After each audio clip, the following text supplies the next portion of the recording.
And it looks like we are live, guys. Welcome to the Startup Tank, the Climate Investor Pitch Show, the show where we bring on the world's top climate companies twice a month, every Monday, every other Monday, I guess you could say.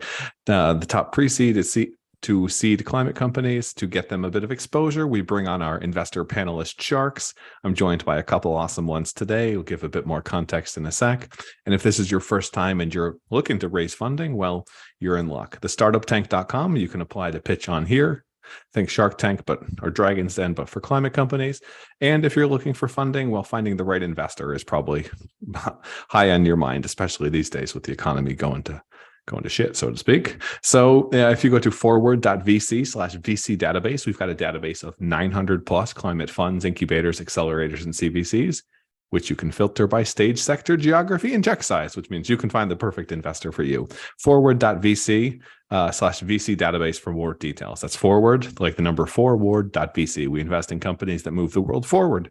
And we do that through our Partner in Clime program. And we've got one of our companies here today, Greg with Myro. And our Partner in Clime program, how that works, we come in and we invest, and then we go super hands-on. We become literally your partner in crime, so to speak, making dozens to hundreds of connections to corporates, clients, partners to help companies prove out the technology and scale, because climate companies need a partner in crime. They need to prove out that tech.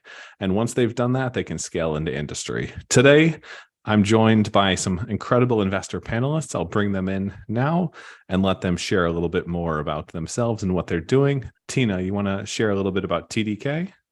Absolutely. Thank you, Matt. Hi, everyone. I'm Tina Tosukhowong, Investment Director at TDK Ventures.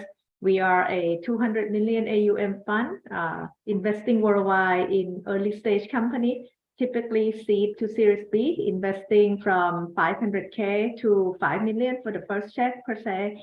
We also reserve the fund for follow on. We typically invest in hard tech, deep tech startups that transform the world, whether it's in digital transformation or in energy transitions. We can lead, as well as we can also be the co-investor within the syndication as well.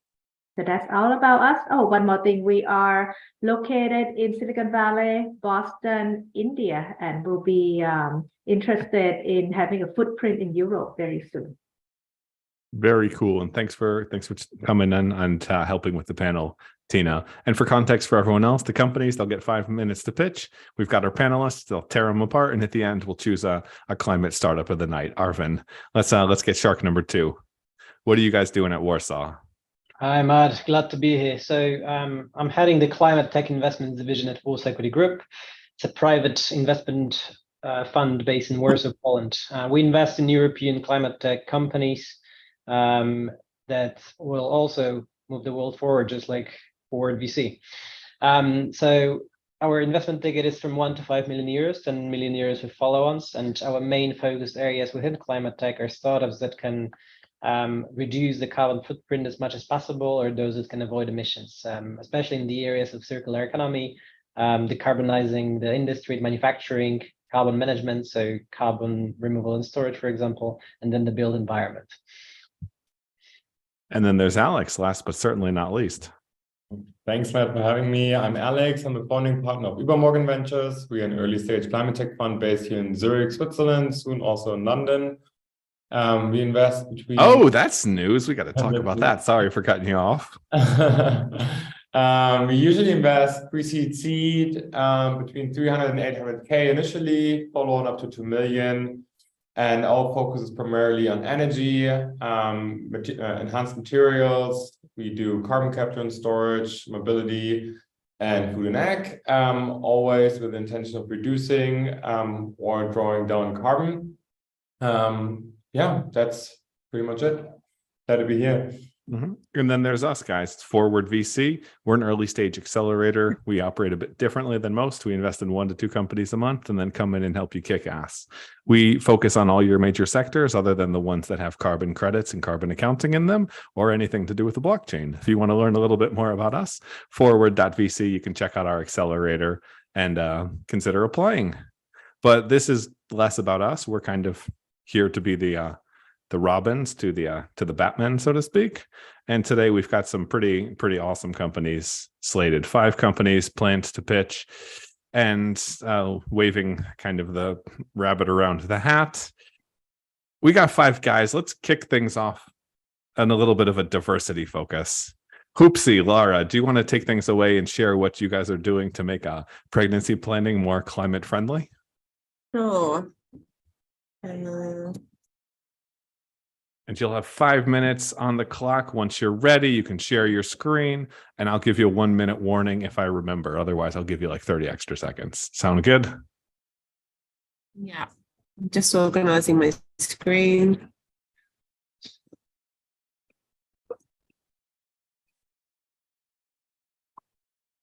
Everything's over the top of my buttons. Hang on.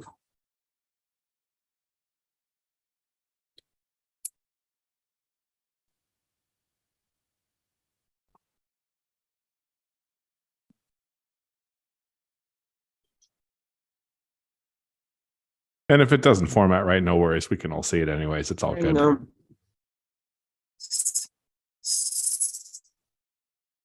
Sorry. Let me just actually tried it before. Yeah, no worries. Okay. Yeah, let's go with this then. Sorry. All good. Sometimes there's okay. technical difficulties. We're building climate tech. I'm pretty sure everyone here knows that hardware is hard and sometimes software is too. And there we go. Thank we you. got it ready. Laura, take it away. Your 5 minutes I'm ready starts now. whenever you are. You're good to go. Okay. Hi, my name's Lara. I'm the founder of Hoopsy. So Hoopsy started after I underwent my own IVF and get pregnant in 2021.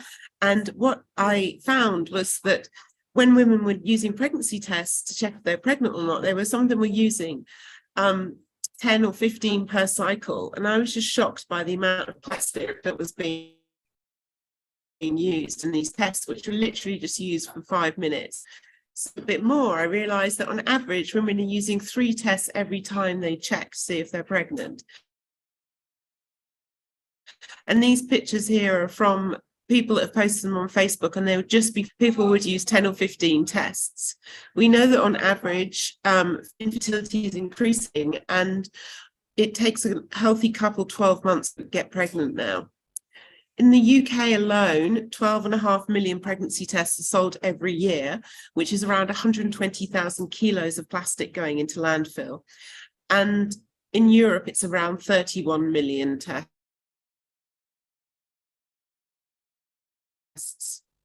Currently in the market, we've got all guys, so pregnancy tests in the market. We've got midstream tests, which is like the clear blue one, which is digital, or this analog one.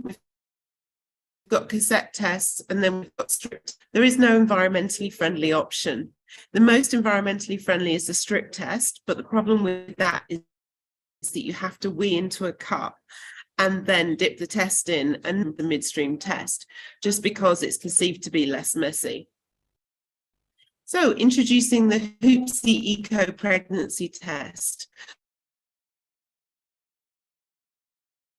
Our test has over 99% accuracy. It is 99% plastic free. It's been certified with the CE certification, and is the most sustainable. Well, the market size for fertility is US $44.2 billion, with the addressable market of 30 billion, and our obtainable market is 1.36 billion fertility tests, such as ovulation tests. Now, we did some research earlier in the year in January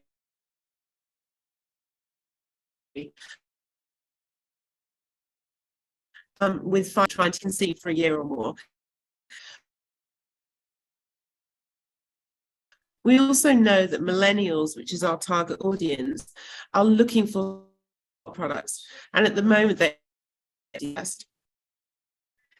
We launched into the market in the UK last year, and so far we're now selling in a number of physical stores as well as online stores, both including pharmacy, eco stores, as well as on our own website. Now, we've done a lot of PR for the brand. And since we launched in July, we've been in the media over 65 times across a number of different publications. We also launched in February an advice, because going through the journey, I found that it was very difficult, not just financially, but emotionally, as well as physically. And you need the support there on your journey. Weeks into Europe in July, and then launch an eco-ovulation test in August. We're launching into the US design and be made from new materials. And then in 2025, we plan to launch into the home-based urine test market, which is worth 11.3 billion. 1 minute warning. In terms of our financial projections, this is based on,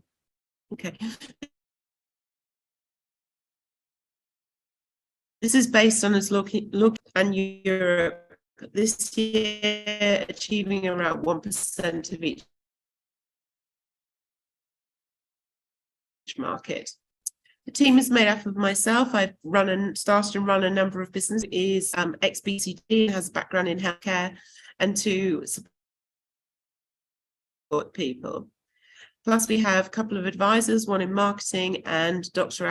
So we're looking for £1 million to spend on expansion of the brand, and also probably product regulatory approvals and manufacturing. Our big vision is sustainable, user-friendly home testing devices. And thank you so much for listening to me, and I look forward to your questions. Awesome. Thanks for presenting. Sorry, I had to turn your video off. There were some issues on the bandwidth, I think, on your side. You can turn your video back on. I'll bring the other panelists in now as well. All good, all good. I'll bring our other panelists in. And as I'm bringing them in, one question that I'm in the pub, not drinking. No worries, no worries. And one thing I would have while we're bringing them all in is just, what does the carbon footprint of a pregnancy test look like? How much are you guys saving on a per pregnancy basis, or on a per month of it takes forever to get pregnant basis?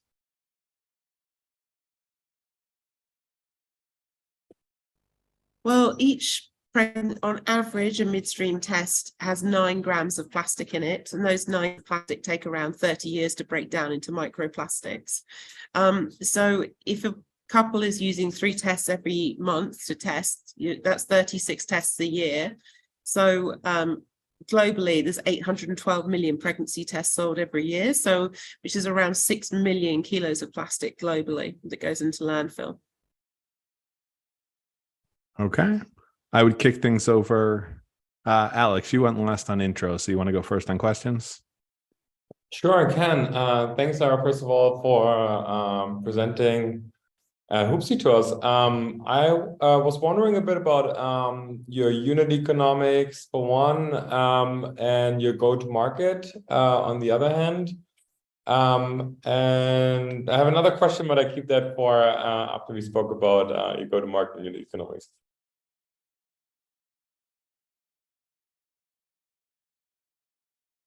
I think we lost you.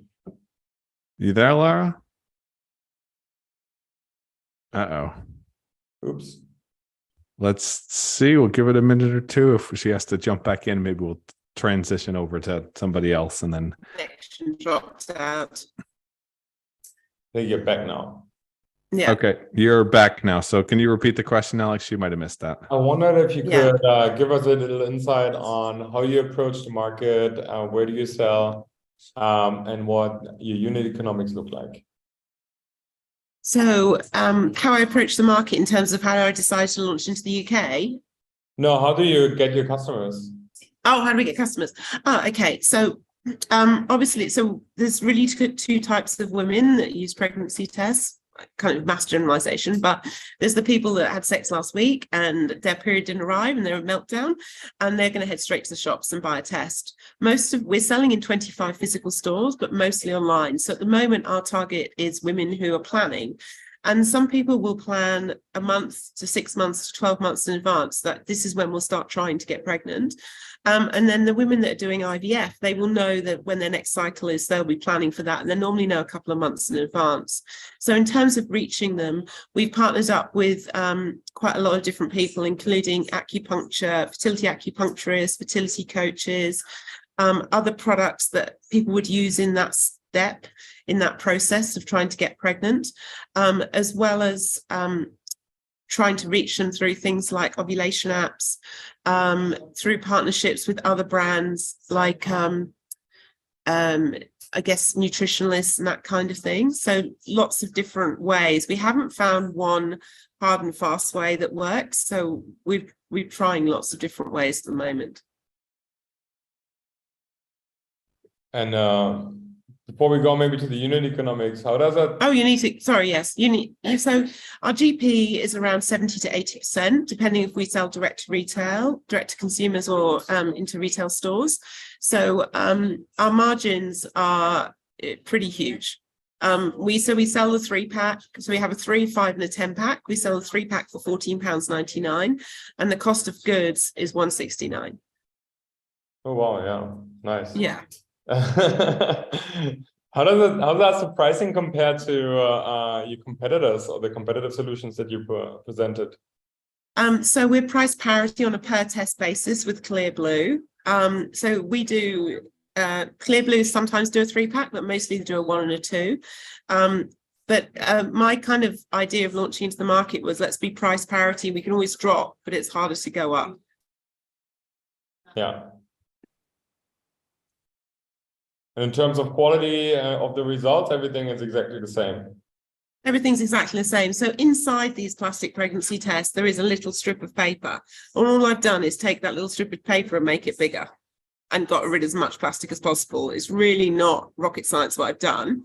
And we don't have any IP on it, unfortunately, but that's why we're working on a next generation, which we have filed a patent on, because I am fully aware that people will copy us, because there is no reason the tests need to be in plastic. Absolutely none. Yeah. What's the IP going to cover then? So if the test works, why do you need the IP? Because the IP will cover a new design. So at the moment, what we found is that when women are using a pregnancy test, they're not in their complete rational frame of mind. So they're not thinking as clearly as they might otherwise. And so therefore they either don't count properly, because you've got to hold it in your urine stream for a few seconds. So instead of counting to 6, going 1, 2, 3, they might go 1, 2, 3, 4, 5, 6. And that's not enough time. And therefore they don't get the correct result for them. Or they don't hold it in their urine stream properly. So only a little bit gets wet. So our new design will basically revolutionize. The test hasn't changed in 35 years in terms of look, apart from a thumb grip. So ours will change the design of the test. That's the first part of our patent. And the second part of our patent is changing the materials so that we can have a fully flushable test.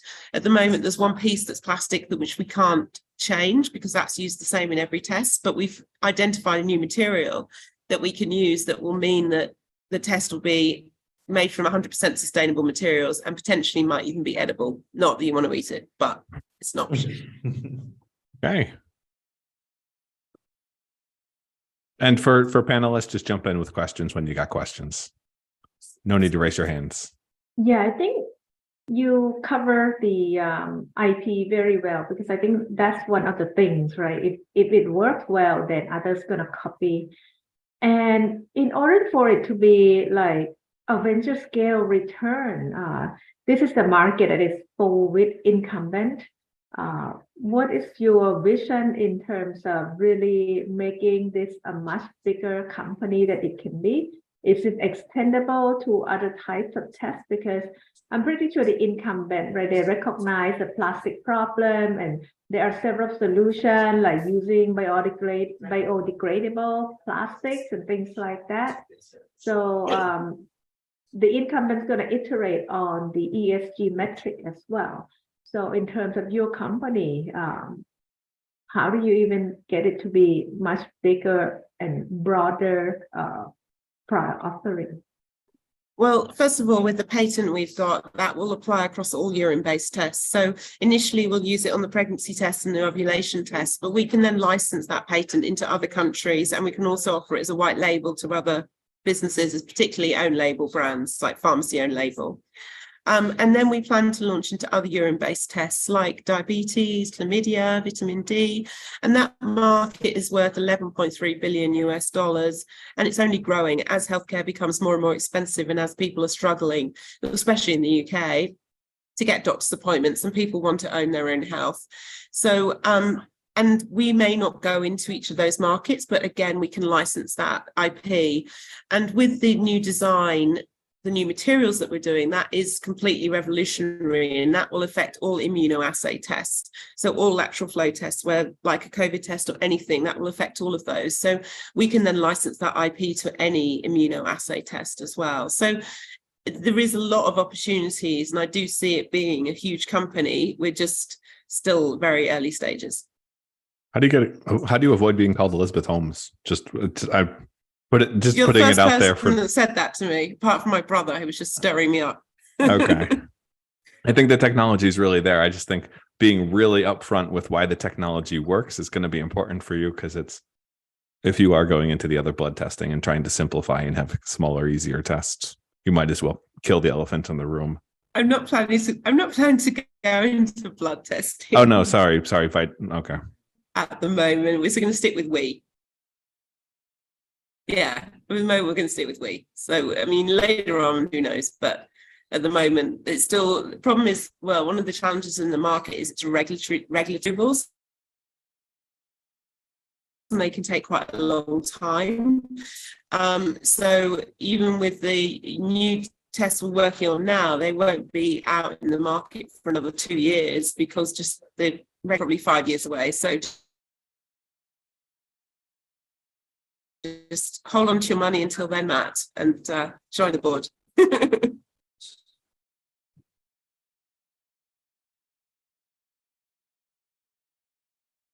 Any other questions from you guys? I know Alex said he had another one. Yeah, I've got one as well. So Lara, you mentioned that your test is 99% accurate. So is that the kind of same level accuracy, to the kind of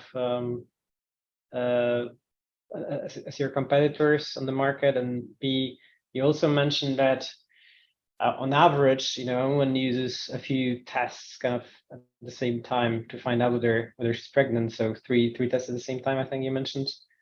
So can you somehow change that mindset as well? And just for my understanding, is it kind of 3 tests from the same manufacturer, or is it 3 different tests from different producers? And if it's the latter, yeah, can you change the mindset of a person using a test? Because in the end, even if you're one of the 3 sort of producers that the person will choose, you're replacing maybe 1/3 of the plastic they're being used.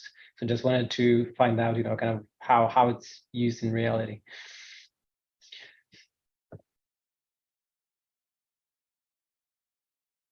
Sure. So all pregnancy tests have 99.8% accuracy, and ours is exactly the same as that.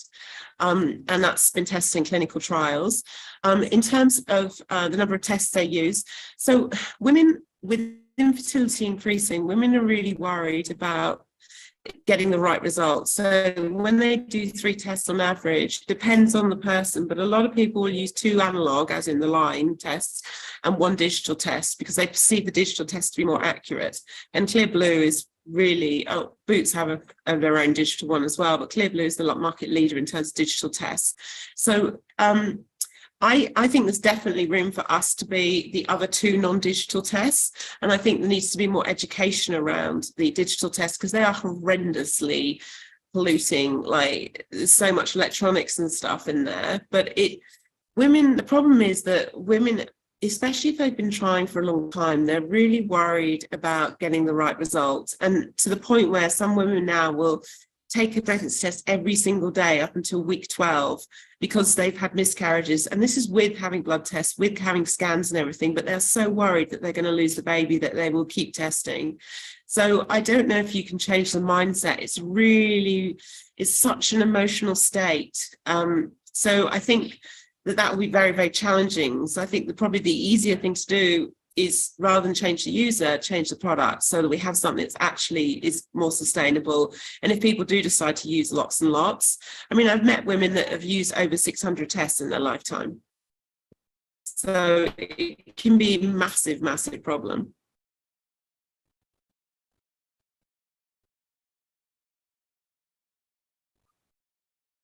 Maybe one last question from me, if I may. Laura, where are you going to be in a few years from now? Will you continue to focus on pregnancy tests, or will you use it as a platform to also put other products out in the market? Are you still here? Yeah, so plan to launch a relation test later this year, and then other urine-based tests. So like, yeah, other urine-based tests like chlamydia and vitamin D and diabetes. So we'll move away from, we'll not move away, we'll still do pregnancy, but I guess we started with pregnancy because that was my experience, and that was kind of opportunity in other areas of testing that just hasn't been addressed. And then there's the next COVID, which is probably going to come around. And so, you know, we'll be prime place to actually take advantage of that kind of thing as well, because that's all immunoassay tests. How much cheaper could you make your tests than the existing tests? How do your unit costs compare to other tests? In terms of retail price? Like what you could sell these? I'm just thinking. Well, it depends where you shop. If you shop,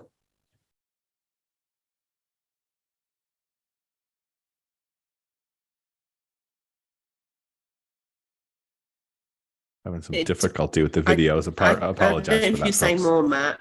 Well, I'm just thinking, like, if you want, I'm just thinking, like, if you want to have impact at scale, you could. What if you were just the low? It seems like if you're cutting out a lot of material, you should be much cheaper. And if you're much cheaper, why not just be the pregnancy test for all of Africa and the developing world? And then you have scale through unit economics that no one else can beat.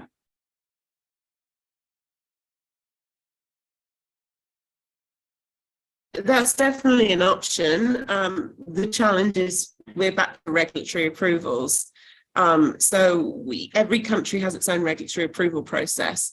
So it's not like you get one and you've got everything. And it's not like you get America and then the UK goes, oh yeah, you've got America. Yeah, we'll give you the UK as well. You have to go through a process for each one, and it costs a lot of money. So really, the reason I started with the UK and Europe is because the manufacturer I'm using already has that approval. So it just makes more sense. And now we're kind of picking our markets. In terms of pricing, we could drop down a lot more. Like, we're looking at doing an abortion test. Well, for people that have had abortion, we're looking at doing that, and that will be priced at £1.70 for one test. And on that we make around, like, it's about 50%, 100% margin, depending on which way you look at it. So, but the problem then comes is, how are you going to promote the test if you don't have any marketing dollars? So you'd have to sell it into somewhere on a massive scale. I mean, I'm not opposed to doing that. It's just, you know, one of those things to work out. Like, if we could get some kind, if someone came to me and said, okay, I want 2 million of these, then yeah, great, definitely. But it's a bit chicken and egg at the moment.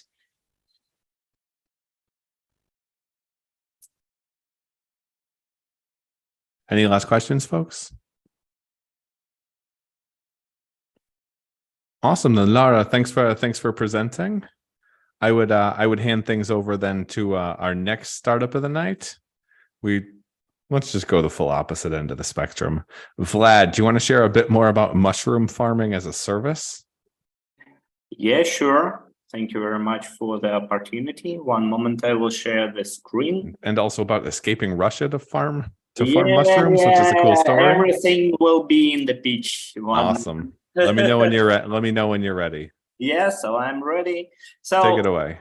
Thank you very much. Hi, everyone. My name is Vladimir, and I'm CEO and founder of SpawnX.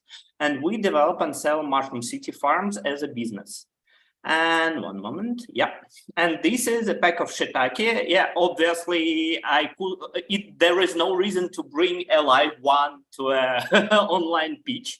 That's why it is only an image. So do you know how much work it is put here in a package of mushrooms that you buy every day from the store? Probably not, because nobody knows anything about mushroom production. And neither did I when I was starting this business.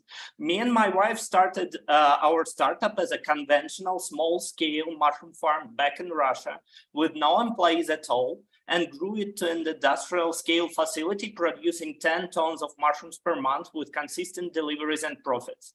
And we started to sell the farms themselves afterwards. And now I know how difficult this business actually is. So basically, normally the shelf life period of one package of mushrooms is 10 days, and most of it is spent on the logistics. This means that on the farm, I should harvest, package, and deliver to the retail in one day. And due to logistics failures, climate issues, human factor, you can lose up to 50% of your yield. And for example, substrate contamination can force you to close the farm, sterilize it, pinpoint the mistake in your business process and restart it, and it can take you 3 to 4 months. On the other hand, retailers, obviously, they do not care. They want only deliveries according to the orders and forecast. And if you deliver less, you get penalties. So all the farms in the world now work on full capacity and just try to sell everything from their farm each day, every day. This is a nightmare job.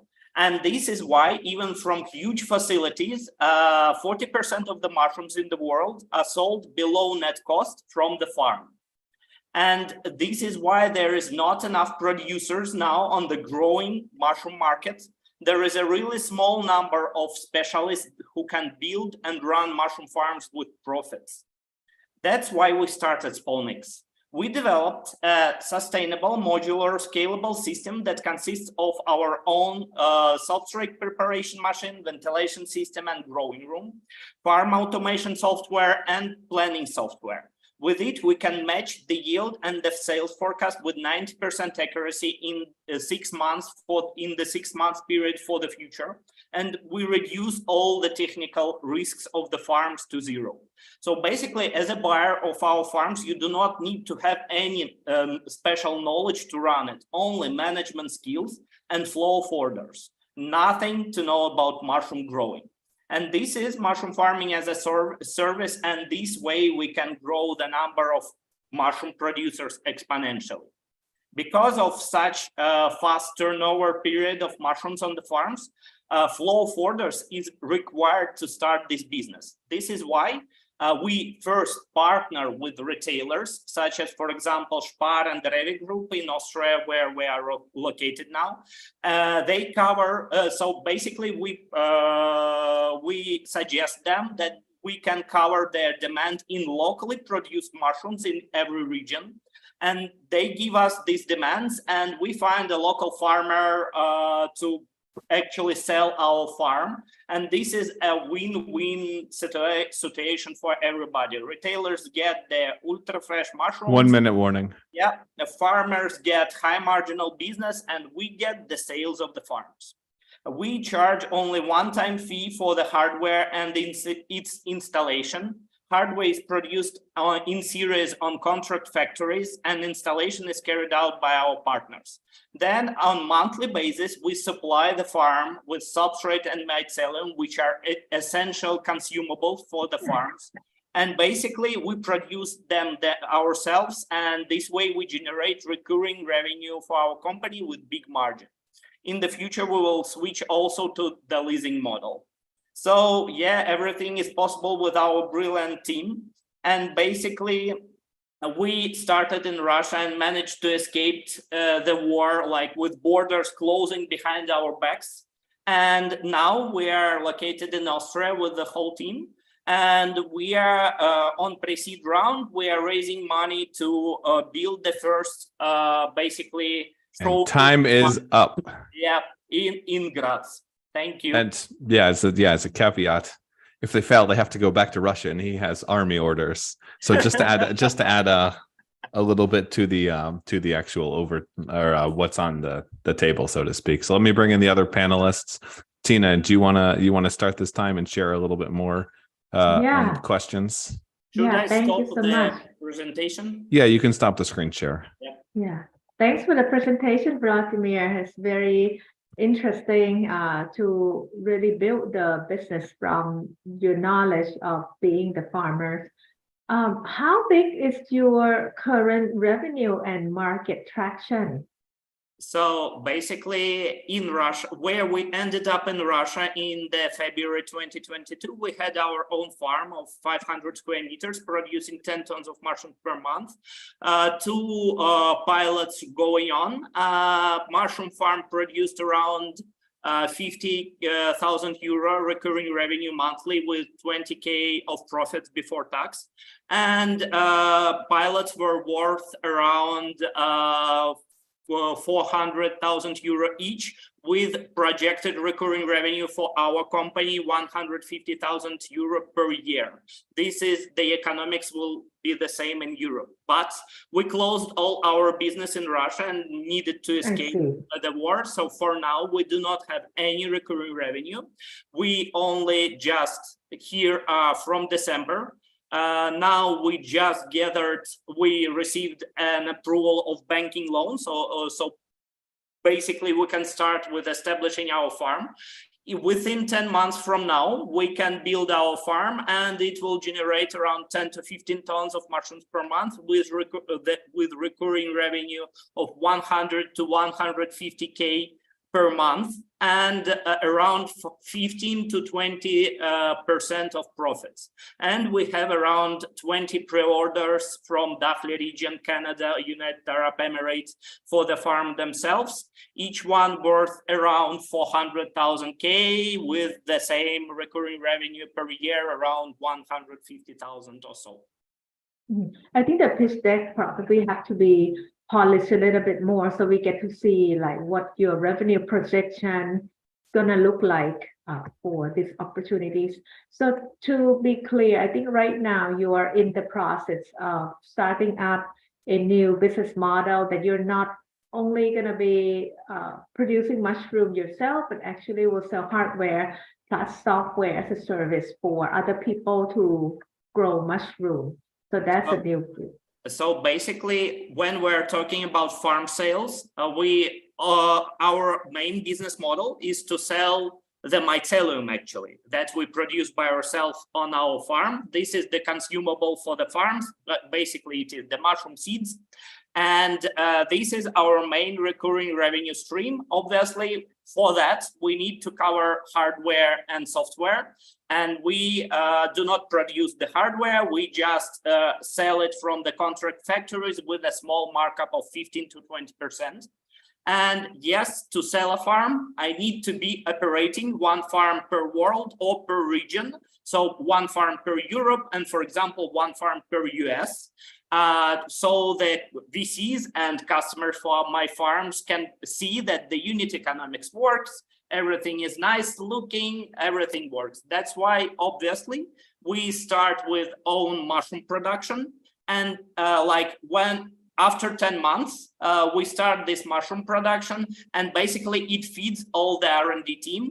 And we are a profitable company. We are not bound in timing to the next rounds, although we will obviously do that and raise next rounds to expand more quickly.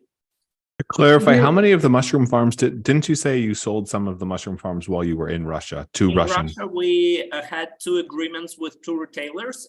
So basically, Metro Cash and Carry, which we're also approaching here in DACH region. They wanted to actually buy a farm to place near their warehouse, so we run it. And they get the exact negotiated net cost of the mushrooms really next door to their warehouse. I do not think that it will be the case in Europe, and mostly the retailers won't go into production themselves. But this is the case. The second one was with Magnit, the biggest Russian retail chain. The deal was actually the same scheme that we are introducing here. So basically, they give us demand in each region where they have uncovered demand in locally produced mushrooms, and we cover that with our farms or by building them by ourselves or finding a buyer for the farm. Do you have a team to go to market in Europe? For the marketing side and for the business side, I'm the only one for now who is responsible for the business part, but we'll also already have strong advisors. For example, Michael Stelzel, he is CEO of the biggest food attestation lab in Austria and possibly in DACH region. And basically, with his help, we're going into retailers.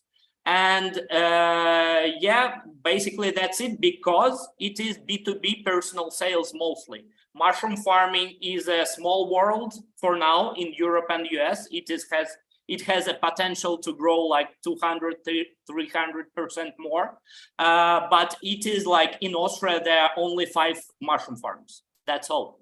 And we can build another 50 because the demand is there. And only, for example, in Austria, 11% of mushrooms are produced in the country. Others are imported.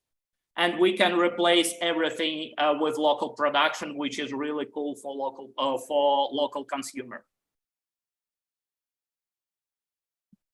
I have a question regarding your competitive environment. So you mentioned that kind of in some countries, there aren't a lot of mushroom farms, so it's difficult to do it in a profitable way. But what kind of mushrooms can you grow? Any kind of mushrooms, and B, kind of again, what are your, in a bit more detail, what are your USPs versus your competitors? Because I can see a lot of parallels to, for example, the insect kind of farms that are now. It's getting quite popular right now. There's a lot of startups doing like black soldier fly farming, and then you have, of course, the vertical farms growing different kinds of crops. So you get into those nitty-gritty details then about kind of, your business model might be your advantage, but it might be the technology. So I would like to hear your views on that. And second question is regarding kind of what are the 3 top things that could derail you from executing your business plan apart from financing or funding? So let's start with a little look through the market. So basically, 80% of mushroom market in the world are champignons, and 80% of mushroom production market is located in Asia. There are many competitors there. We are talking not about farms, because our parts of our systems can be sold to farms.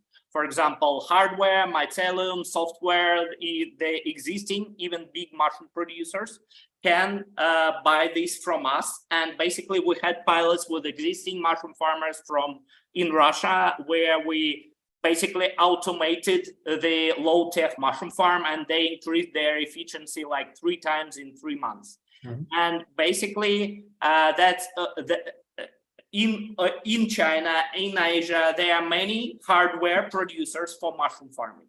But there is no other company in the world that is producing a turnkey solution for mushroom farming that is covering everything with the production planning, automation, hardware, and microbiology such as mycelium and so on. Thanks to all of these innovations, because we invented our own substrate machine, our own climate control units, our own algorithms for production planning.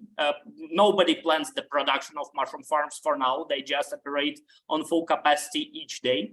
And basically, the average margin of mushroom farms everywhere, in even giant facilities, is 10% per month. We have from 20 to 35%, depending on labor costs in each country. In Russia, we had 35–40%. In Austria, we are looking into 20–25%. And yes, we can grow any types of mushrooms that are industrially cultivated. This means that we can't grow truffles, for example. They do the symbiosis with the tree, and this can't be done indoors way. And then there is another part of competitors who are possible competitors for city farming companies, but they are not, because mushrooms do not do photosynthesis. they do breathing a lot. And basically on 3,000 square meter farm of salads, you can just open a window and you will be okay.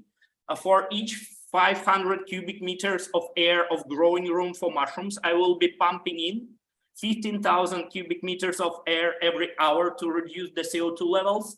And I need to do that with the margin of error of 1% humidity, or I will lose my yield. So basically, there is really different engineering going on in this field, in insect farming, in mushroom farming, in city farming, and direct competitors we have none. But obviously, the hardware producers, the mycelium providers from Asia, and the software providers from Netherlands, there are two companies there, are part of our competition. Thank you. And yes, the second question, sorry. Yeah, so basically the main thing here is obviously it is a city farming startup. And there are two questions with these kind of city farming companies. First of all, if we can scale it quick enough to generate actual exponential growth. We are not sure with that. And basically, as soon as it is B2B business with big checks, we can stumble upon scaling. We still will be operationally profitable company and we will grow, but we can fail to scale exponentially. And the next thing, that's obviously on this market, there is no end buyer for our company. In the city that we have a decade already for developing city farming companies. And basically there are two models of sort of an exit for them. First of all, going to IPO, and basically many of them did it. And the second one, to on some scale to convert yourself to a production company because nobody wants to buy your company. This is all profitable ways, but it can be an issue for a VC. Thank you. Appreciate the open and honest answer. Well, it could also be an exit to an ABB or Bühler, so companies that produce food production or food manufacturing equipment. Possibly, but there is no like Facebook and Google that can buy you out in this field. When you have, for example, when you are operational in Europe and US and have big international business, there is no such a player. The other like idea of it, the main like all ultra fresh segments in all countries in the world are now delivered to retail under retail brands. There is no, you can't name the brand of the salads or mushrooms that you buy every day. So basically, this is because nobody can assure that they will deliver consistently with the consistent quality, and they take different suppliers for different weeks. And basically, if we build such a brand, but this is not like our main business, and I'm not an expert in brand strategy, but if we build such a brand internationally, then we can sell it to Unilever, for example. So it is a possible way, but there is much work to be done on this way. You could also sell to Bayer or Rausch if you made these into magic mushrooms for countries where magic mushrooms are being legalized, because you need some consistent way to produce those and have kind of factory or lab scale quality.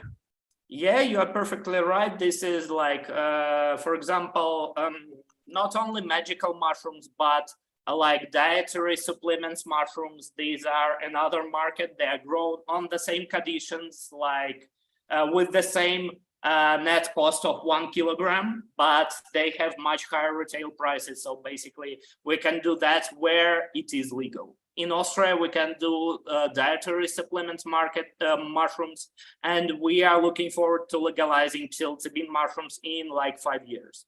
But obviously, for now, this is a US market for that.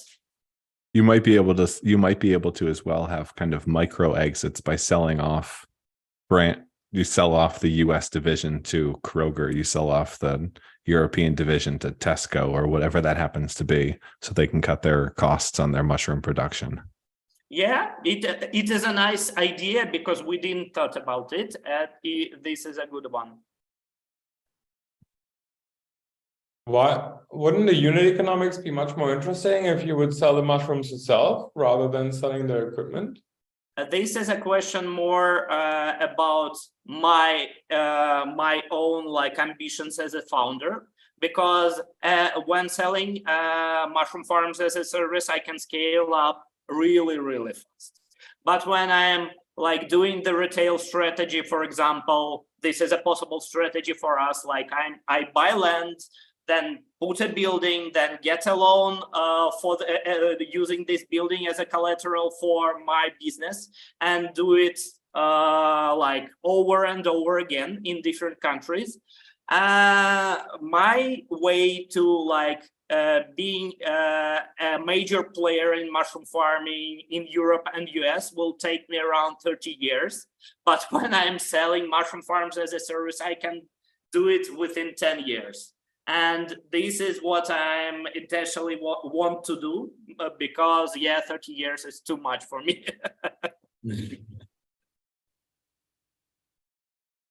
Understood. Thanks. If we gave you $100 million today, what would you do? Nobody would give me, but this is a good question. We already talked with you, Matt, about exiting. Obviously, for now, as soon as we're migrants and we can't go back to our own country, because all male members of our team, me included, got mobilization invoices. That means that as soon as cross the border of Russia, I will be sent straight to Ukrainian war. And that's why we can't go back, actually. And that's why our current ambitions are really small. We want to establish ourselves in new country in the next 1 or 2 years and build a sustainable business that can feed us and our families. But this doesn't mean that we won't scale up to the whole world. And obviously with 100 million, I would consider exiting this business. But I think it is really interesting to do it, and I will still do it. Oh no, I meant 100 million investment. What would you do to scale the company? That's cool thing. My plans extend only to tens of millions. So I would basically, as soon as we know our unit economics, we know that it is working, although like we need to prove that on different labor costs in different countries, but we already ran the farm and this is really easy for us to do now. We would open several divisions in several countries to just start on different markets simultaneously. This is firstly Europe and US. And then we will actually really strengthen our R&D department, because the main market for us, although US and Europe has no competition and we can scale up pretty quickly, the main market is Asia, and there are many producers there. But to enter Asian market, we need strong IP protection. We need to develop the actual like optimization of all processes of the farm, so we can go farm by farm in Asia and tell them like, look, do like that, you will get 30% less losses and costs, and you will increase your profits by 20%. And that will be selling really good in Asia. And that's what I will be doing with this money. So a lot of stuff that you do in your kind of system, like climate control, humidity control, production control, all of that, production planning, sorry, that could also be, of course, a good value proposition for a lot of other kind of use cases or applications, not just mushrooms, of course. You know, we mentioned insect farming, some other things. So have you kind of considered, do you consider doing the kind of adjacent markets to mushrooms in the future? Any crops or plants? We can't do plants because it is a wholly different story. So we do not have lights on the farms. We just emulate the night and day for mushrooms, and that's all. We do not do photosynthesis and so on. That's why actually the electricity bill for us is only 3% of the unit economics of the farms, and in city farming it can be 30. So possibly insect farming, but we just haven't explored that yet. We thought about it, but we haven't time to explore that. Obviously, the ERP system can be adjusted because it is a prediction model, like for example, SAP, and basically it can be sold to other industries, but we for now do not know the exact applications. Gotcha. Thank you. Any last questions, folks? Awesome, then, Vlad. Thanks for pitching. Thanks for sharing what you guys are doing. Thank you, Vlad. And it would be great if we could buy more mushrooms at the store and they were a little cheaper. I just love munching on mushrooms for some reason. Not the magic kind, folks. That's not what we're talking about here. But I want to transition things over. So we talked a bit about the Partner in Clime program, and now to piggyback off of that a bit, we've got Greg with Myro on the program. Greg's going to share. He's graduating the program. They're raising a seed round now. I think they've got 2/3 committed, but he will tell you more about that and how they're transforming. Oh no, wrong click. How they're transforming the future of not just hospitality but cosmetics. Greg, thanks, Matt. You get the presentation ready while I kick everybody out because I used the wrong button, and then you'll have your 5 minutes. All right, let me know when you can see my screen. Looks good. Your 5 minutes starts now. Take it away. All right, awesome. Well, thank you, everybody. So I'm Greg. I'm going through graduating from Matt's program. So thank you for taking a risk on us, Matt. So the company is called Myro, and we're fundamentally in the business of changing disposability culture. So we're attacking this from the anti-waste angle. Now, the two things that, I'm sure all of you are aware that we think are very positive signs happening in the market is, consumers are demanding anti-waste elements in everything that they see and experience in their life, and then governments is really stepping up the pressure. So the way that we're conceptualizing the business is that we are an anti-waste business that's focusing specifically on products that are around the shower. And the goal here is to basically turn these shower products from disposables into refillables. And our primary distribution area is hospitality business. So we're a B2B company with a consumer brand attached to it. So let's talk a little bit more about it. So the basic distribution runs into two types of channels. The first one is, and the main one is the hospitality channel. So the idea here is that we figure out a way how to eliminate plastic from the, those little mini shampoos that you experience in hotels. And we do that by basically designing and developing concentrates. So imagine hair care products, shampoo products, body wash products that don't have any water, and then the hotel reconstitutes those products on site into a full experience that you would used to. Now, that technology came to be by investing a fair amount of capital and building these formulations and experiencing these formulations with a direct-to-consumer model. So we decided to use the D2C as a perfect R&D vehicle because, as you all know, consumers are very vocal about things that work and don't work. So we thought that the best way to perfect the technology is by basically building a little brand that we can directly go and sell and ask consumers whether the experience works. So to put it into perspective, we sold over 1 million units of the consumer side, which allowed it to iterate quite a bit. And now we're entering the actual market that we've envisioned. So the big secret behind kind of creating this momentum and movement for us has really been bringing in along people that have megaphones. So we've been lucky enough to attract a lot of athletes that have followers in the tens of millions of scale, and that gives us an ability to sell into large scale brands, because all of these large scale brands want to be dealing with companies that they can recognize. So here's how the kind of the R&D side of the consumer part looks. It's all beautiful. It all has a permanent container, and then most of our formulas are either concentrated or they have a reusable component to them. So that's the kind of like the D2C side that speaks to Hiltons and Marriotts of the world. And then the hospitality side looks very different. That's the business designed for a particular channel. So we've taken our concentrates and we've scaled them up into about a gallon-sized jugs. And then we've developed these specialty dilution devices that get installed at hotels. So hotels plug in one end into the tap water source, the other end goes into the concentrate bottle, and they just press a button. So a good comp to think about is what we're doing here with kind of these body care and hair care products, the same thing that Pepsi has done with restaurants across the world, right? Pepsi doesn't ship you diluted, Pepsi products, they ship you powder and then you dilute at home. So you dilute it in the restaurants. So we're doing the same thing for hospitality.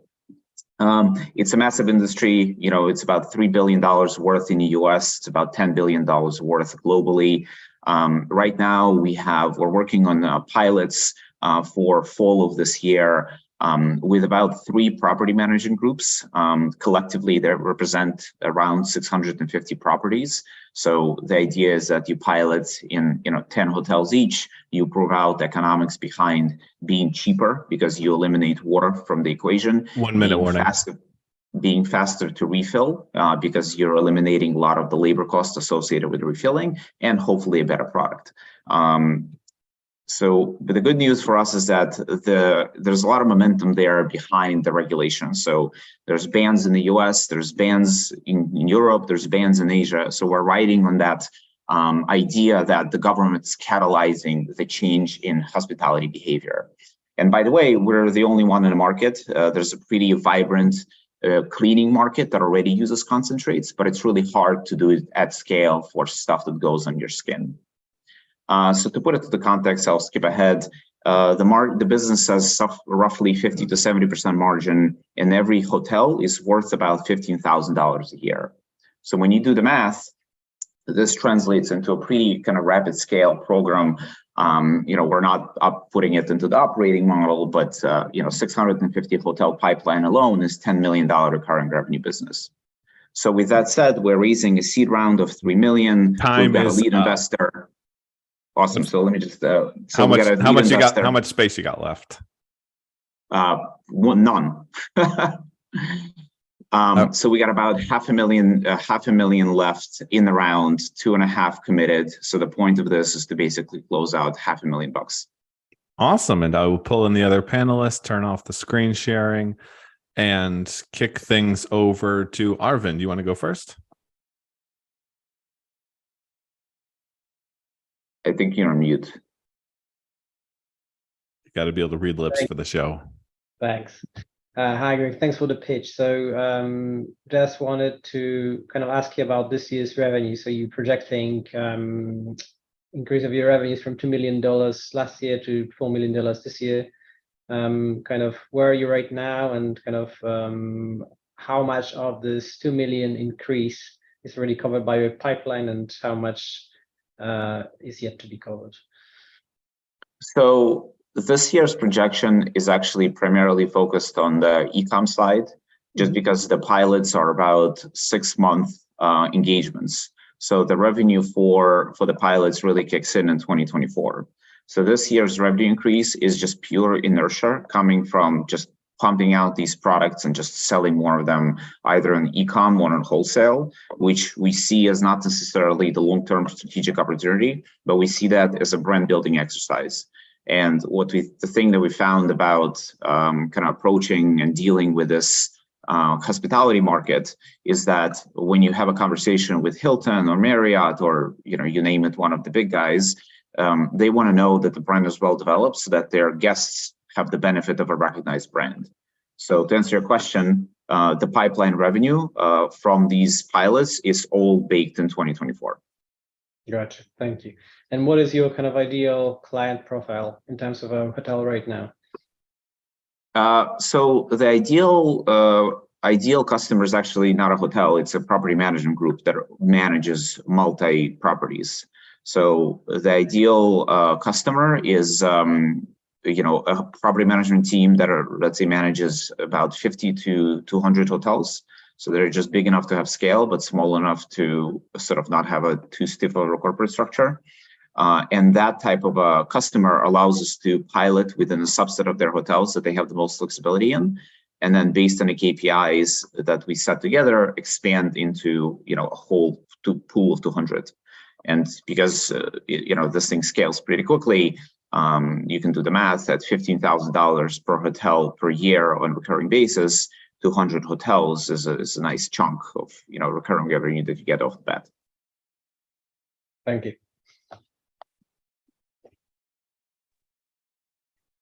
And maybe I go next. Can I get an intro to Camelo? And Serena too, if you want to be scared. Are you ready to write the check? Then absolutely. It's definitely a selling argument. No, thanks for the presentation.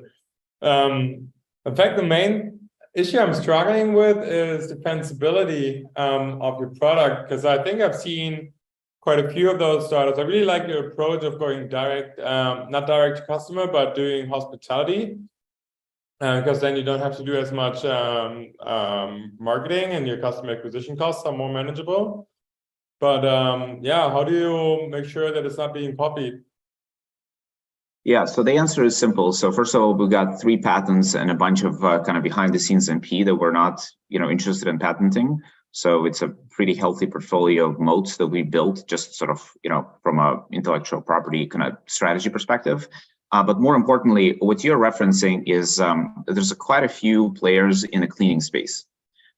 There's actually barely anybody in the stuff that goes on your skin, because it's a lot more complicated. So when you basically have to worry about how the product feels on your hair or how it feels on your skin when you get out of the shower, it gets a hell of a lot more complicated.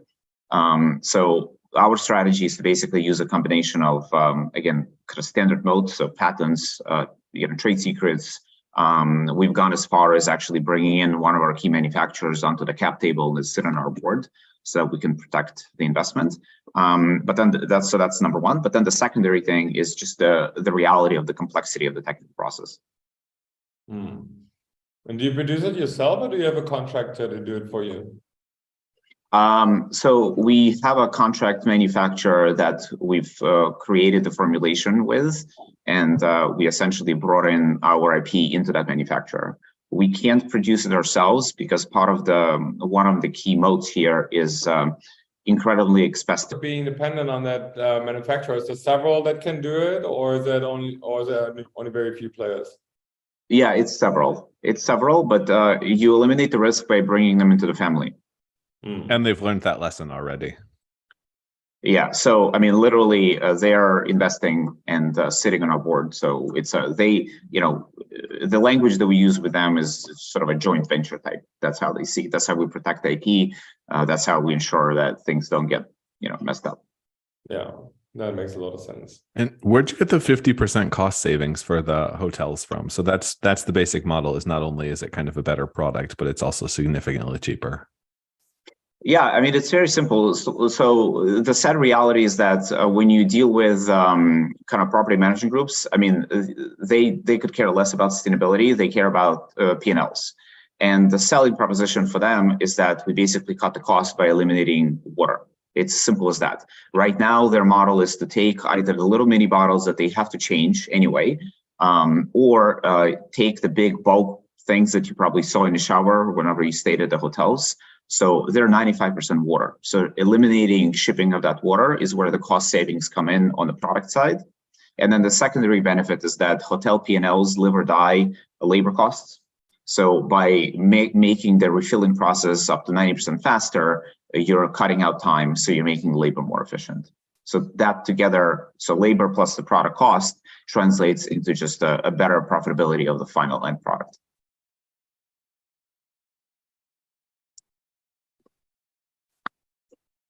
So maybe I'll jump in here as well. So a lot of hotels that cares about ESG, they already start with the, the fixed to the wall shampoo, conditioners, and the shower gel. And your perspective and argument is that they are reducing the amount of shipping costs for those products because the amount of water in this case is a lot less. But what about the fact that the product is formulated to have a lot of water in the first place because some of these cleaning agent is too harsh on the skin. It's like base that's gonna peel your skin and things like that. So that's why it's formulated to be more diluted in the first place. And also the fact that when they have the skincare product fixed to the wall, they can choose, they can shop any brand for the refill. So in this case, what do you think is the decisive factors that would make the brand switch to using your products? So let me answer your question starting with the last one. So what makes hotels switch? Cost. That's the decisive factor. They care about cost reductions in the product itself, as well as the labor associated with refilling. So that's ultimately what they're about. Now, when you think about the end experience, the guest that is in the room doesn't experience anything different than they're used to, because the hotel does the dilution of a concentrate into the final product on site. So the end experience for you as a guest is exactly the same as you would experience now when you have those bulk packages attached to the shower. So that doesn't really change. We're not asking you to get. Yeah, for the incumbent products, right? You don't really need any labor to do dilution. You just get it out. You need labor to do refilling. The labor to do refilling is quite extensive, because what happens with these current incumbent products is that housekeeping has to either bring pretty heavy bottles into the room and then refill them manually by essentially opening up a bottle, lifting this heavy thing, pouring it into every 3 of the shower packs, or running an assembly line in the basement of a hotel that is highly time intensive, because you literally have to take a big size bottle and using a funnel refill it. So it's the labor associated with refilling these things behind the scenes that is a major cost factor for hotels. So our solution is that not only you reduce cost by just not shipping water around in the first place, but you're also incredibly more efficient by using a gas pump-like machine, as opposed to just doing it manually.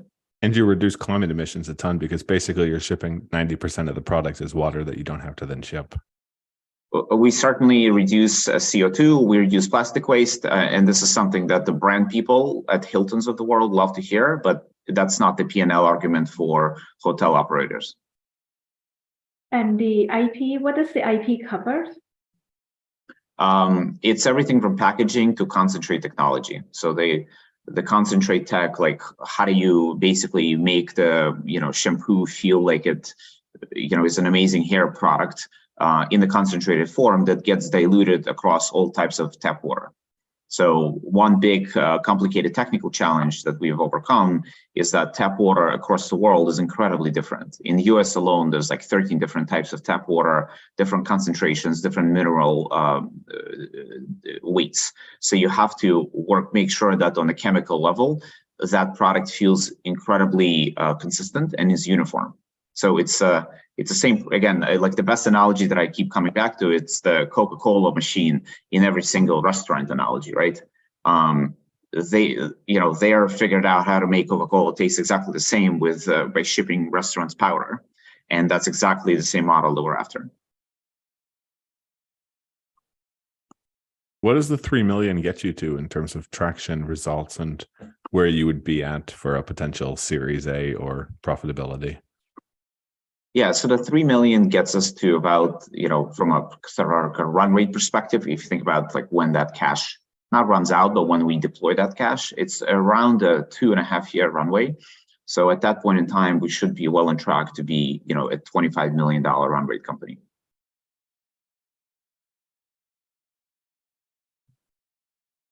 Biggest struggle, biggest risk?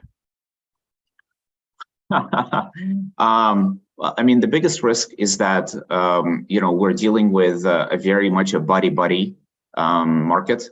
So property management business is a relationship business. So breaking into that relationship business is complicated. Now, our solution to that is to bring in people who are in that business on board. So that's why we're kind of very selectively picked the property manager groups that we're launching with, and we're giving them some sweeteners on the deal so that they own part of the upside, and they have the incentive to essentially break us into that market. So the way that it looks like is that, initial customers are going to be co-owners and equity co-owners in the business, and will have the benefit of not only being the first customers, but also being the validators that this is the solution for the category. But that's the risk. Any last questions, folks?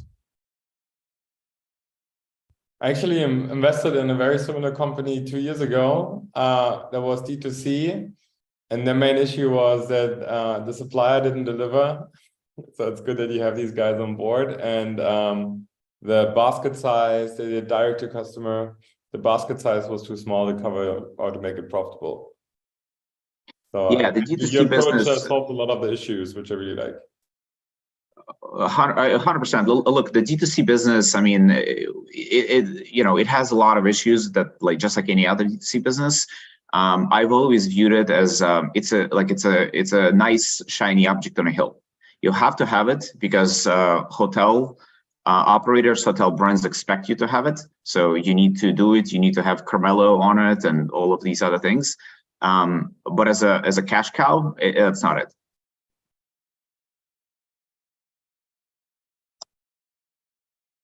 Now on to the cash cow. Well, thanks for pitching, Greg.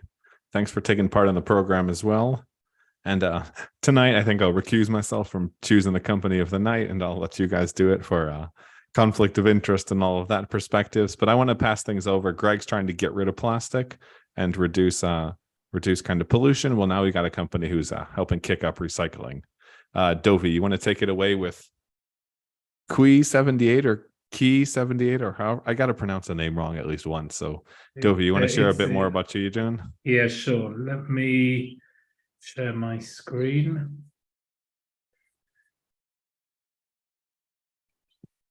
There we go. Well, hello and thank you, Matt. And hello, everyone. I'm Dovi. I'm co-founder and COO of Key 78. My co-founder and CEO, Dan, apologizes that he can't be with us as he has a prior family engagement.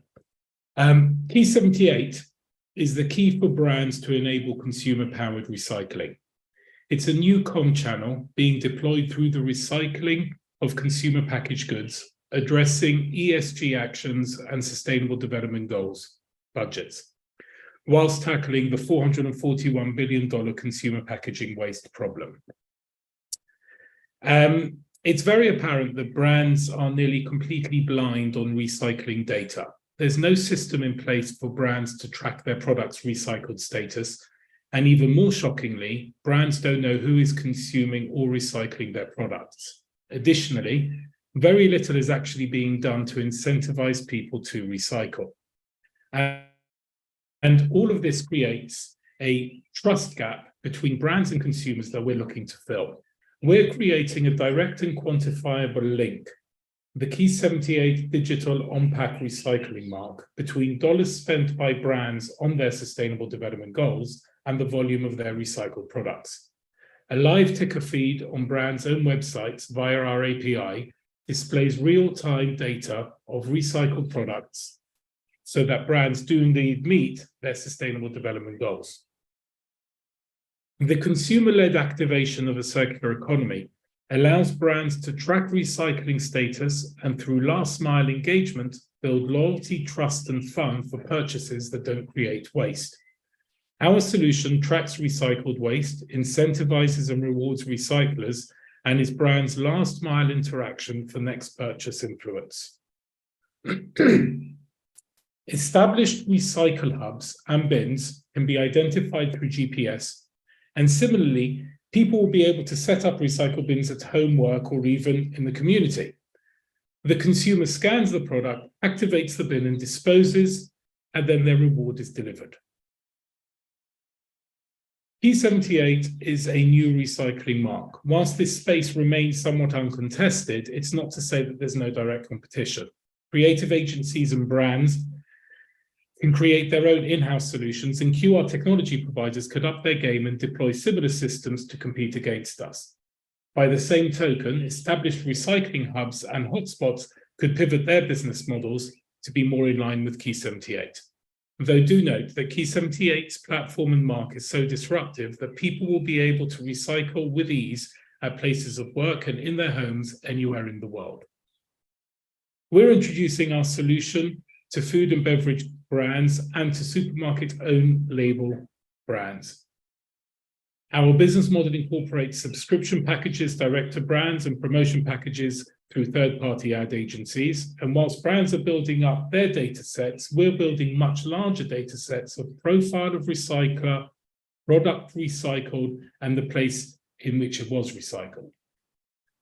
We're bootstrapped and at pre-seed, though much has been validated. Our tech has been incognito for the last couple of years in the whiskey industry, ironing out the bugs and glitches, and we're talking to brands and introducing them to Key 78. And we've been fortunate enough to develop an amazing team, one which I am particularly humbled by their humility and their genius. It's always nice to actually work with people that you think are just better than you. We are seeking to raise 500,000 to start us on our journey and allow us to build out our technology solution and brand, making products, people, and the planet better through a digitized mark of respect and trust. Thank you, I'm done. Oh, okay. You still got a minute if you want to do anything. Otherwise, well, I'll open it up for the questions because I can see from a lot of people have significantly better traction. We have kind of been on a journey for the last 15 months, and what started out as one thing has led to something else, which pivoted to something else. And we kind of found this, kind of the inspiration came from the fact that brands do not communicate with consumers, they communicate with customers. And kind of the two great examples that I love to give, if you have a piece of white paper and you draw a black dot in the middle, everyone will comment on the black dot and ignore all the space around that black dot. And it's similar to the mother that goes to the shop and she buys that box of Cocoa Pops. She's one purchaser, but there are many people that engage with that box. And it's about being able to create this comm channel between consumer and brand. And what we realized is that if you go in at the end of the market, if you go into that moment where people are actually disposing of it and forgetting about it, it's at that moment that you can actually offer people the ability to buy more, to engage with them more, to give them something more. And so we then kind of did those deep dives and read those academic papers, some of which are referenced in the deck and some which I can talk about ad nauseam. But essentially you've got the unknown of who is recycling, what is recycling, but beyond that, people are not incentivized to do so. And studies were conducted to demonstrate that when incentivization takes place for recycling, two things occur. More people recycle and more products are recycled. So incentivization is definitely a massive draw factor to get people to do things. Now, what's happening at the moment is that people are incentivizing, but very, very limitedly so. They're either incentivizing people by saying, if you bring this glass bottle to this bank, then we may give you 5 cents in return. But you're then limited to the amount of bottles you can bring, when the store is open, how many times a week you can actually go and dispose of it. So we then started to pivot that, to try to encompass what it is we really want to achieve, which is that brand to consumer communication, offering that last mile influence, which will reward the recycler, benefit the brand, and ultimately benefit the planet.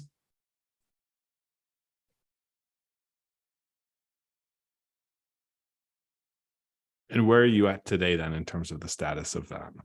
The status we're at today is we've got our ducks in order for us to be able to go to market within 4 months beyond funding. We need the funding to be able to pull the tech out from the incognito mode and develop it with our own IP. We have started already speaking to brands to introduce them to the concept and to introduce them to the solution. We're in the process now of working with them to get those letters of intent and letters of intention to come on board as customers.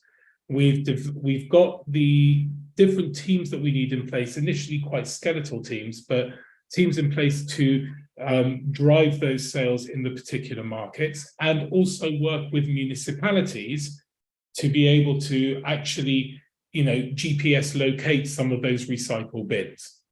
We could actually do a little bit more guerrilla marketing from that perspective, where we could actually go around and attach some sort of key to those bins, obviously with the approval of the municipalities. But where we're at the moment is we're chugging along in order to be able to get that funding, to be able to build the tech, to be able to deploy.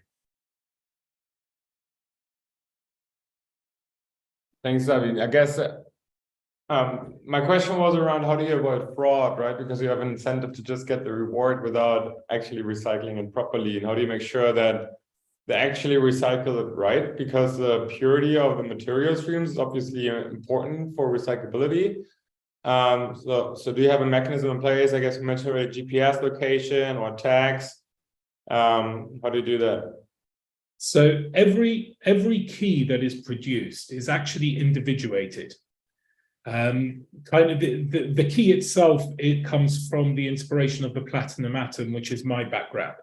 But what we do is that through the API, every single product is individuated, and therefore every single key that is created is individuated and independent. When that key is scanned, the location of the recycling bin needs to either be scanned, meaning there's a static key that's in place on those bins, or they are part of the system that's already been pre-generated through the GPS to locate that recycling point. Now, we will know through a scan, through the automation, if one recycles, for example, a glass bottle and tries to deposit in a paper bin, it's not going to recognize the product for the bin. So what you essentially need to do is first, there are two scans or two identifiers that need to take place. You've got the scanning of the product itself, and then you've got either the scanning of the bin or the location of the bin. But the beauty of it is that with simple household goods, where we know that, and I use the UK as an example only because that's where I'm from and I have the most experience in terms of recycling.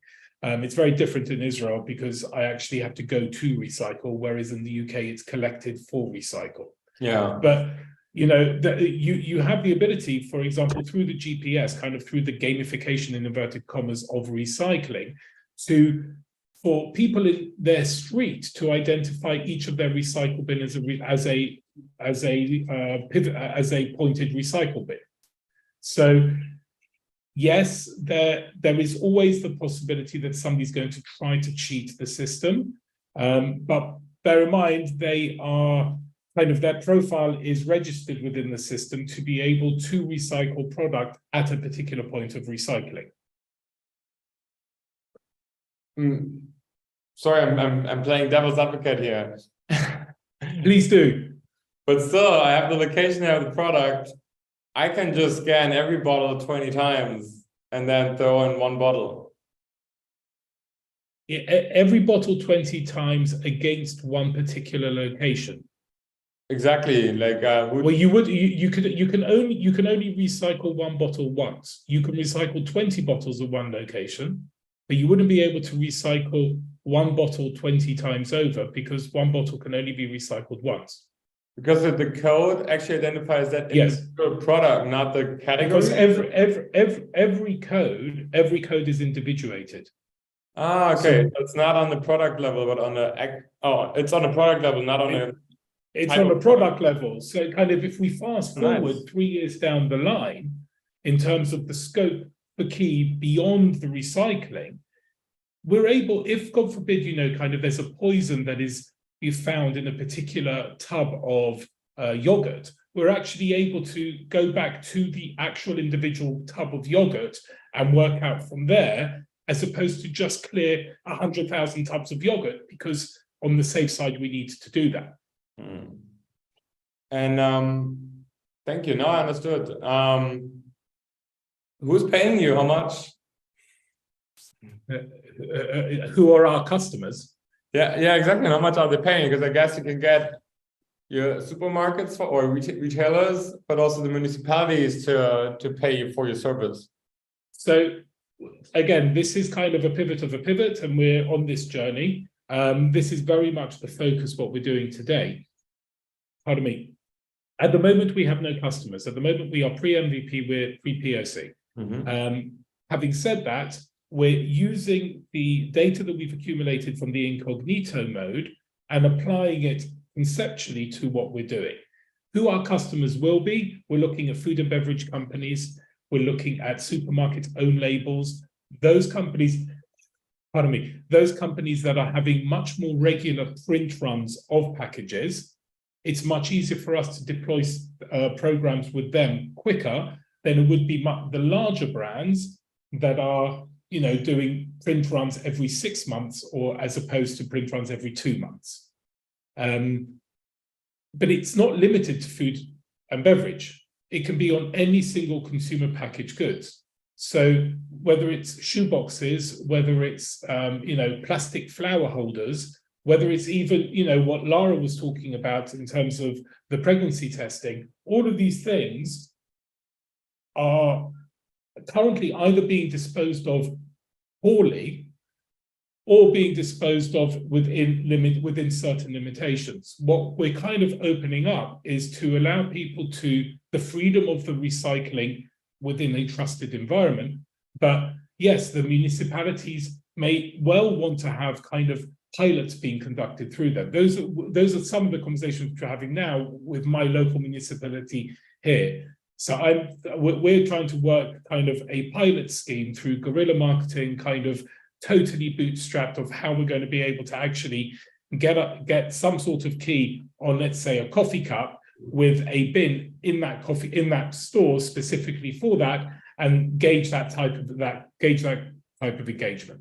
How does this compare to like a deposit refund system? Because a lot of countries already have that for most, or in the EU are implementing those. So we have deposit refund systems here in Israel. They're very tiresome. Also, you're very limited to. Why is it tiresome?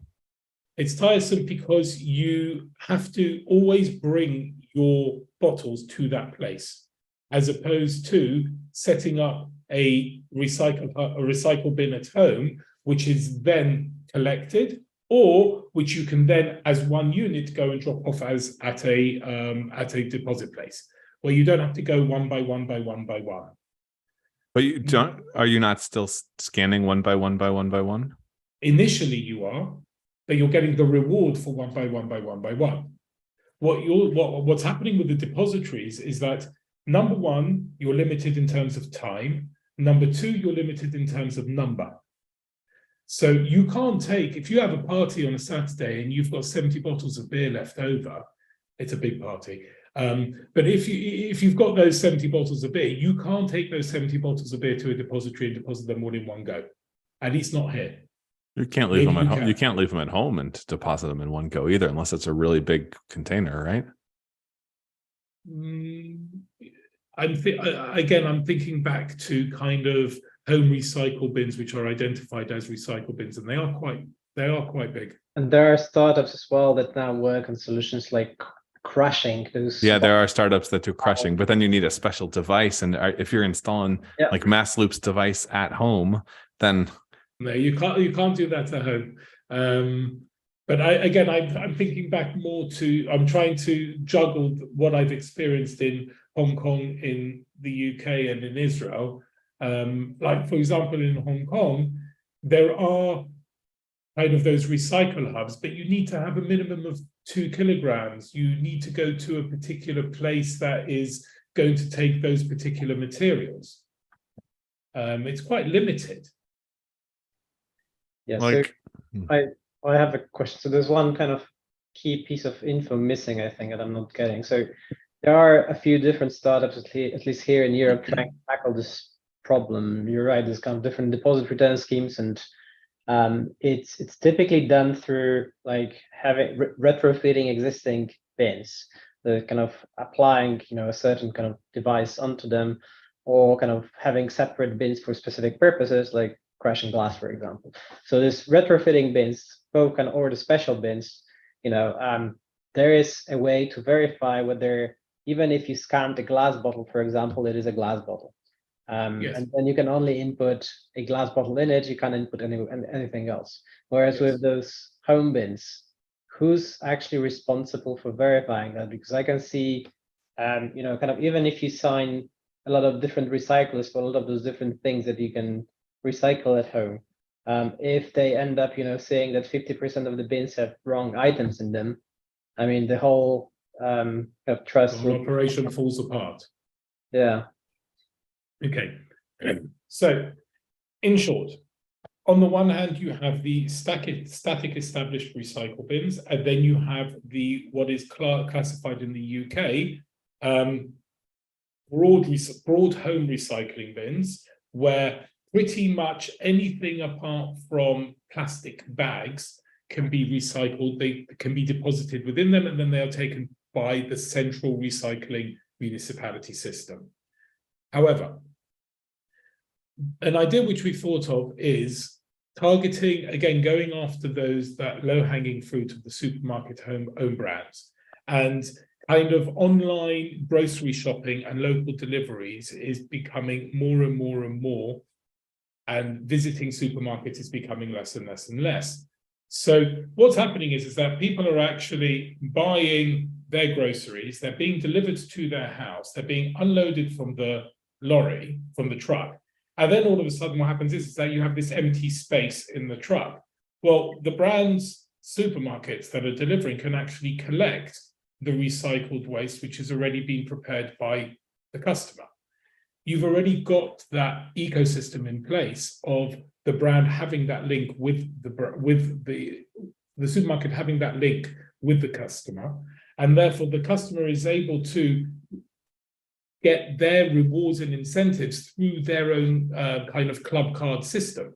So if I order my Tesco shop and my Tesco shop's delivered, but I've actually got my Lenore fabric conditioner box ready for collection, along with eggs, my box of eggs and my Kellogg's cornflake box ready for collection, and they've all been scanned, and I've got my reward, and I know that Tesco have actually picked it up and delivered it and taken it away for recycling, then kind of Bob's your uncle, and it's a very easy solution to implement.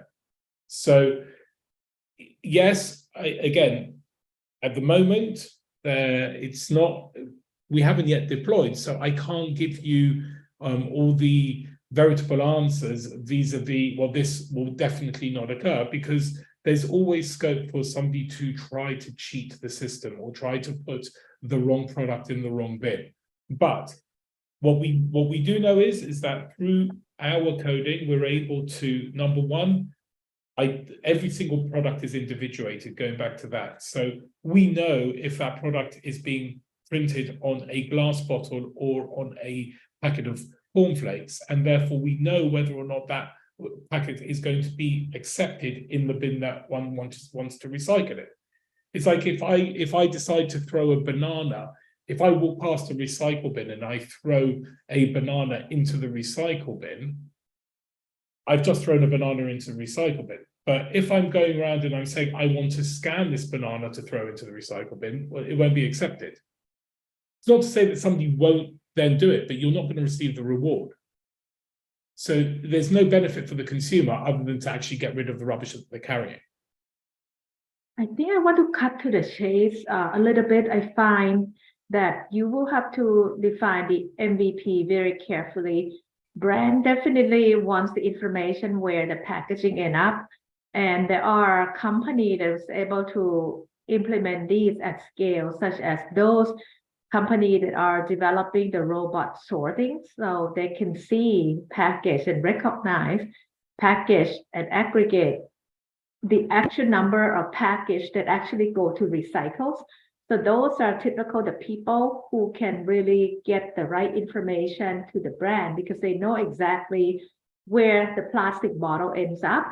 And there are also startup companies that are developing their own container, addressing like cafeteria network and things like that.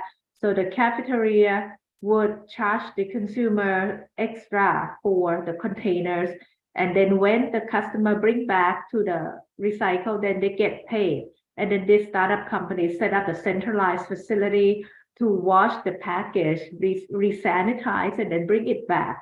And they are able to scale very quickly within a year. And, so I think you have a lot of ideas in terms of how you want to develop the hardware, the specific individualized barcode for container, and then go ahead and develop the hardware for the bin, for the sorting. But all these are very, very big. I think you have to figure out what the right MVP you can tackle everything.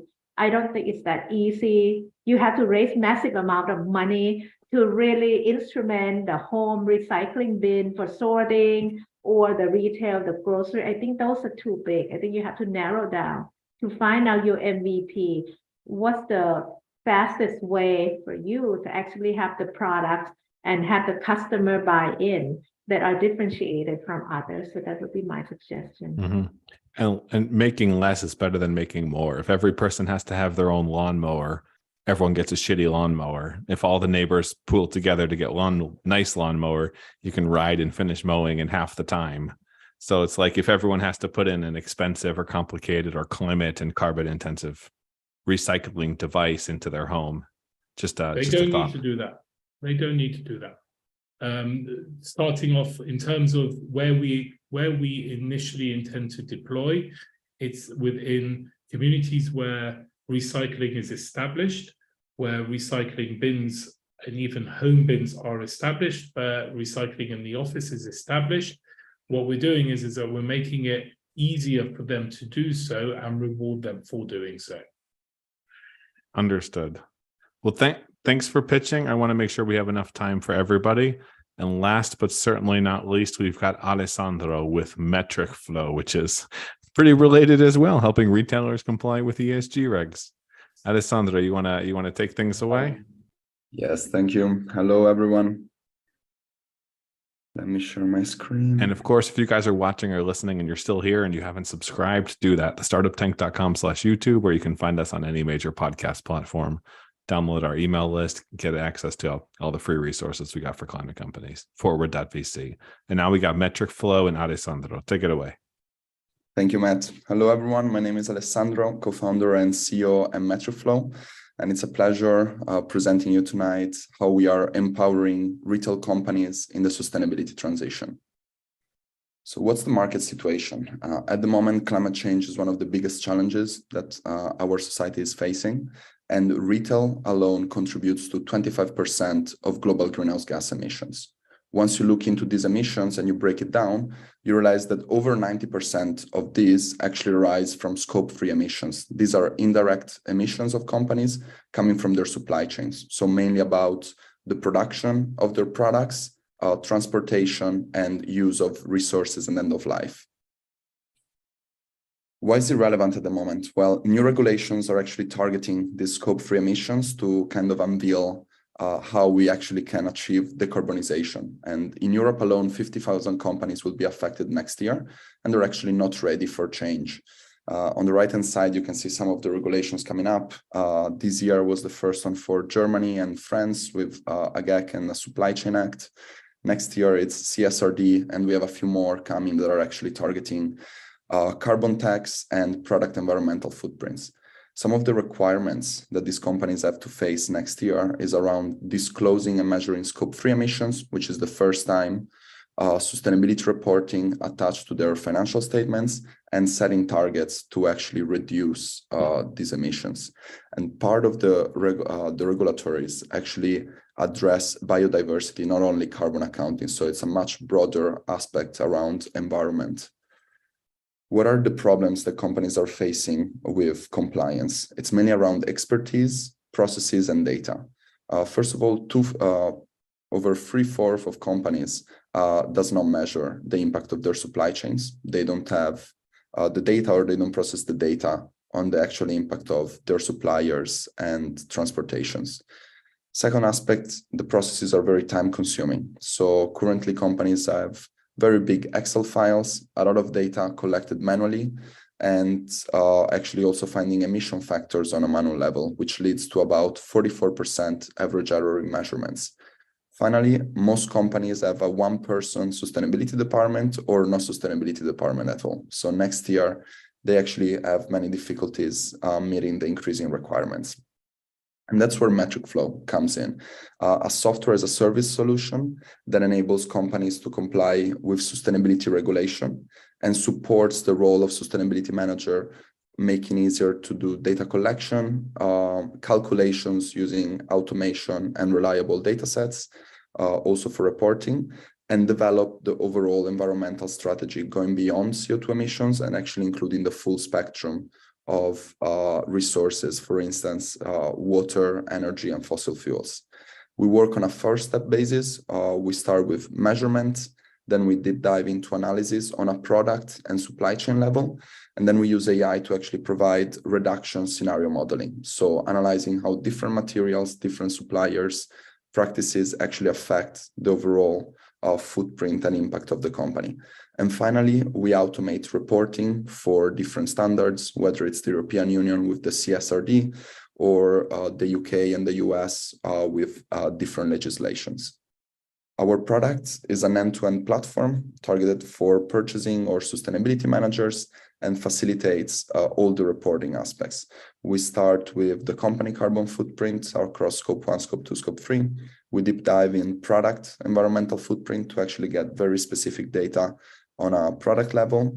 And then we connect sustainability reporting and decarbonization action. In terms of market size, the market is growing very fast, double-digit expected for the next 6 years. Already today is about 15 billion opportunity. If we take into account the retail market, this is about 15% of the whole. So 2 billion today expected to more than double in the next 5 years. And this does not consider the market that will be created by the new regulation, which for the big players is mainly taken by large consulting companies, but we have so many companies in between that actually are looking for resources and potentially doing this process in-house. 1 minute warning. In terms of business model, it's a yearly subscription, typical SaaS. We also have fees in terms of onboarding and consulting, as many companies actually need support in this transition. And we have the pricing based on company size. In terms of go-to-market, we're starting off from the fashion industry. That's where I have a lot of expertise and I built my previous venture. And then we'll expand into food and other retail because there are a lot of synergies in terms of data sets and supply chains. And in Europe alone, the target market is about 17,500 companies. In terms of market landscape, we differentiate from carbon accounting players by taking the full spectrum of resources that a company utilize. And compared to other players that do product environmental footprint, we actually developed a solution that is fully compliant with all the different aspects. So that time is up. Only needs one player for this. What are you guys looking for? We're currently opening our pre-seed round. We already have a fourth of that complete. We're raising 500K to accelerate our go-to-market and product development. We just launched at the end of January. I have currently 2 pilot projects, one just converted, and have a few clients in the waitlist. And of course, folks, none of this is solicitation. If you decide to reach out, you're doing it of your own. None of it's investment advice, yada, yada, et cetera, et cetera. Tina, do you want to go first this time? What questions you got for Alessandro? Yeah, Alessandro, thanks for the presentation. I found this market to be extraordinarily crowded. And there's so many companies doing carbon accounting of some sort. And it's so crowded so that each of them is trying to diversify, differentiate it. Some would tie it with the carbon credit marketplace to really mitigate.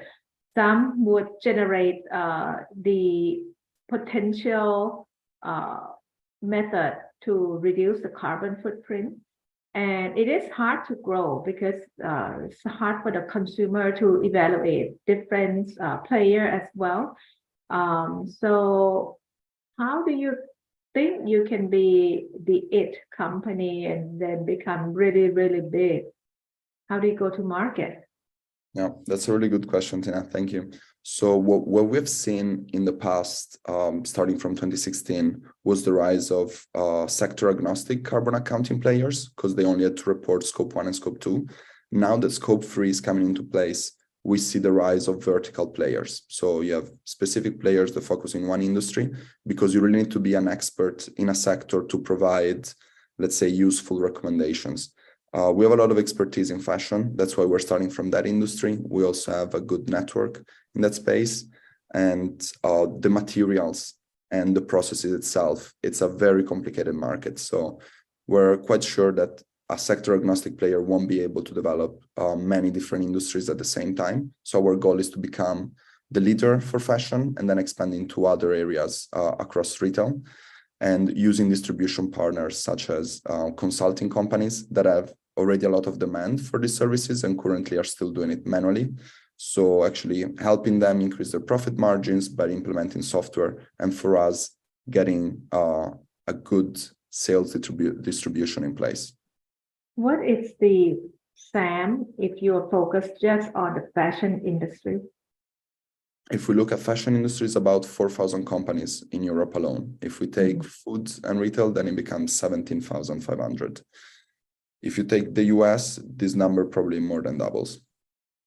4,000 companies in Europe for fashion industry, how much the revenue potential for that? Over 40 million.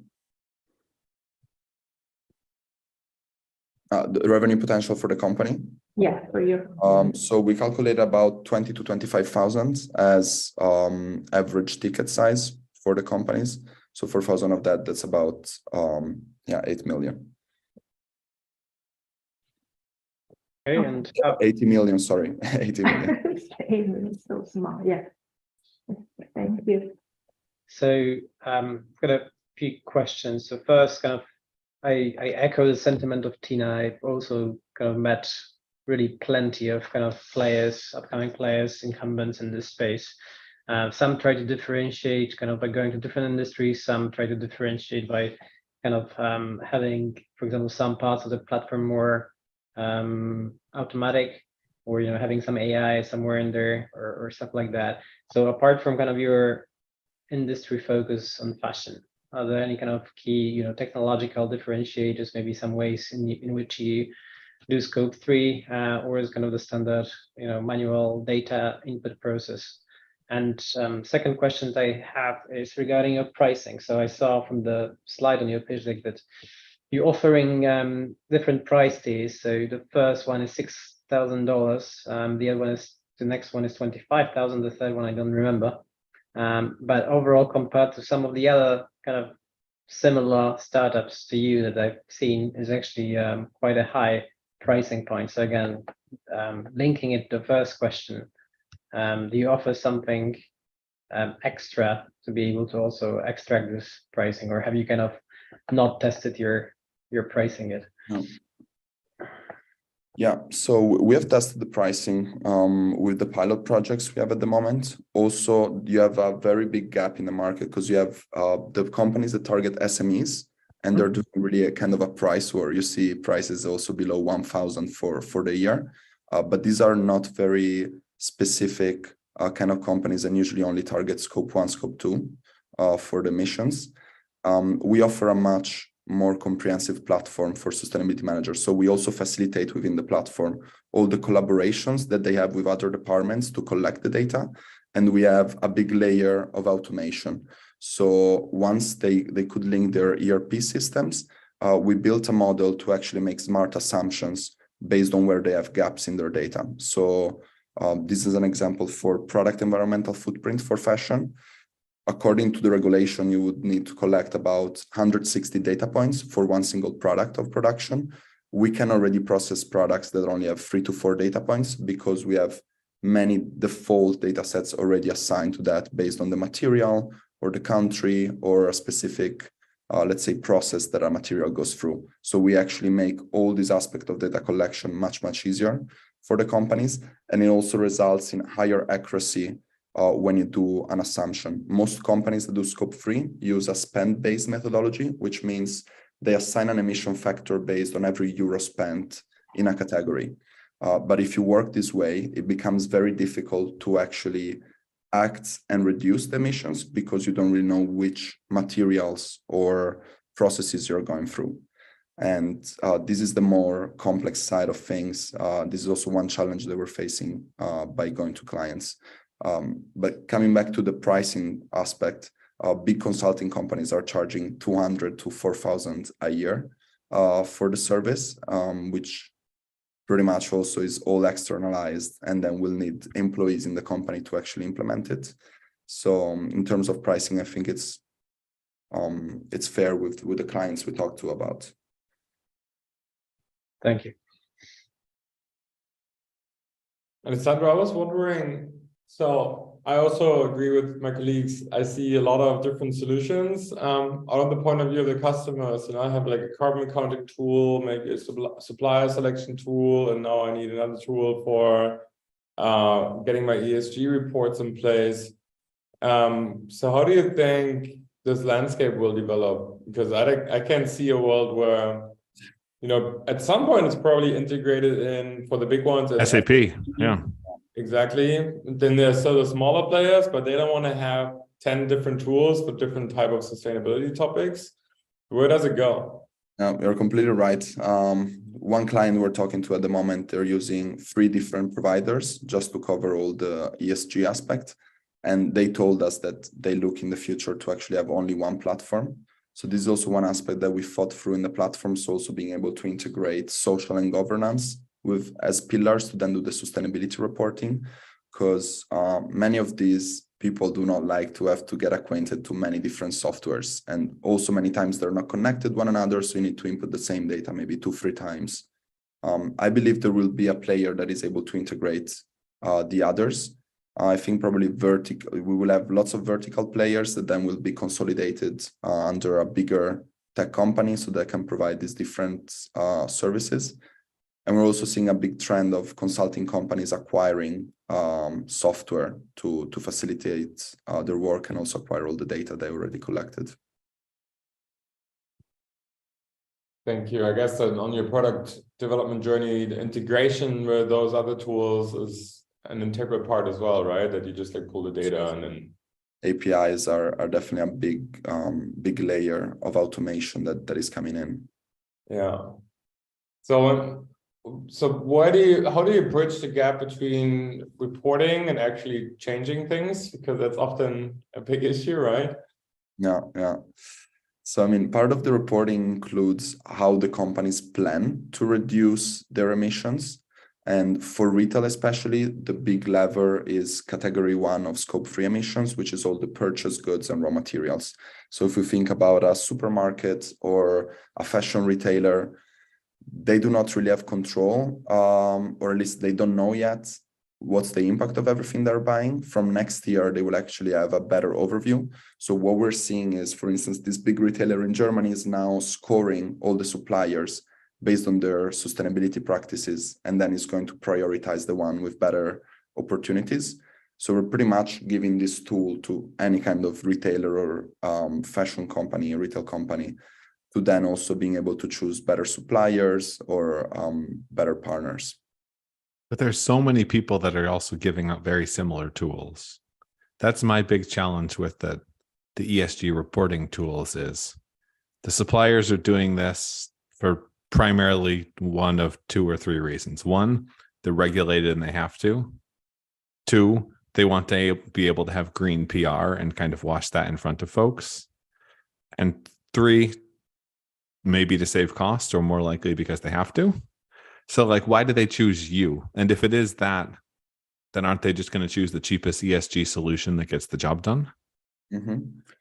I believe by specializing in fashion, we're seeing clients that come to us because they see our expertise and they can actually do a better job than a sector agnostic. So I think it's going to be really important to provide the best solution with also the best data access and integrations to then roll on into new markets. I believe cost won't be a big factor because these are big companies with big margins. It won't change a lot to spend 10 or 40,000 on a tool if this 30,000 is worth by a better product, which actually helps them save compliance costs, and in the future with the carbon tax actually help them reduce financial costs.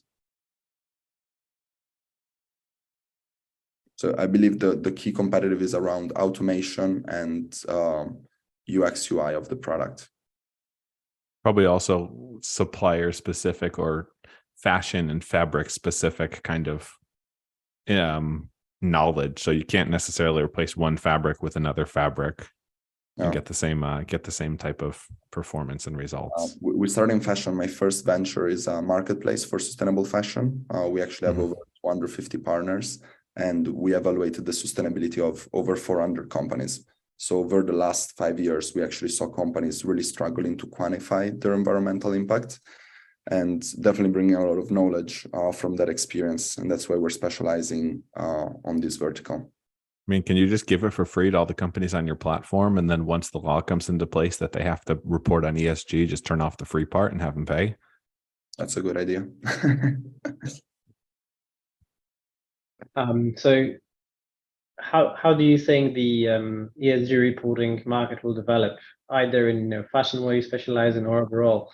Because I guess you have plans to enter retail, meaning other platforms will have plans to enter fashion, even if they don't know what they're doing right now. They will start knowing what they're going to be doing soon. So do you see kind of a lot of local champions, kind of countrywide, region-wide, winning kind of different platforms being used by SMEs and corporates, or do you see kind of a few big winners in the market being consolidated? Well, that's a good question. I think I see a lot of SMEs that are not required by regulations to have very broad solutions that are going to go kind of for cheap because they do not need to follow the complexity of larger companies. And then we will see more specialized. I think we will see vertical players. Right now, there's definitely also a country component. So we're seeing certain companies, for instance, in Germany, different to Italy. So I feel like the timing and the go-to-market is definitely a good aspect. We're targeting fashion also because many people know each other. So once you have a few of the big clients, it's much easier to win the others over.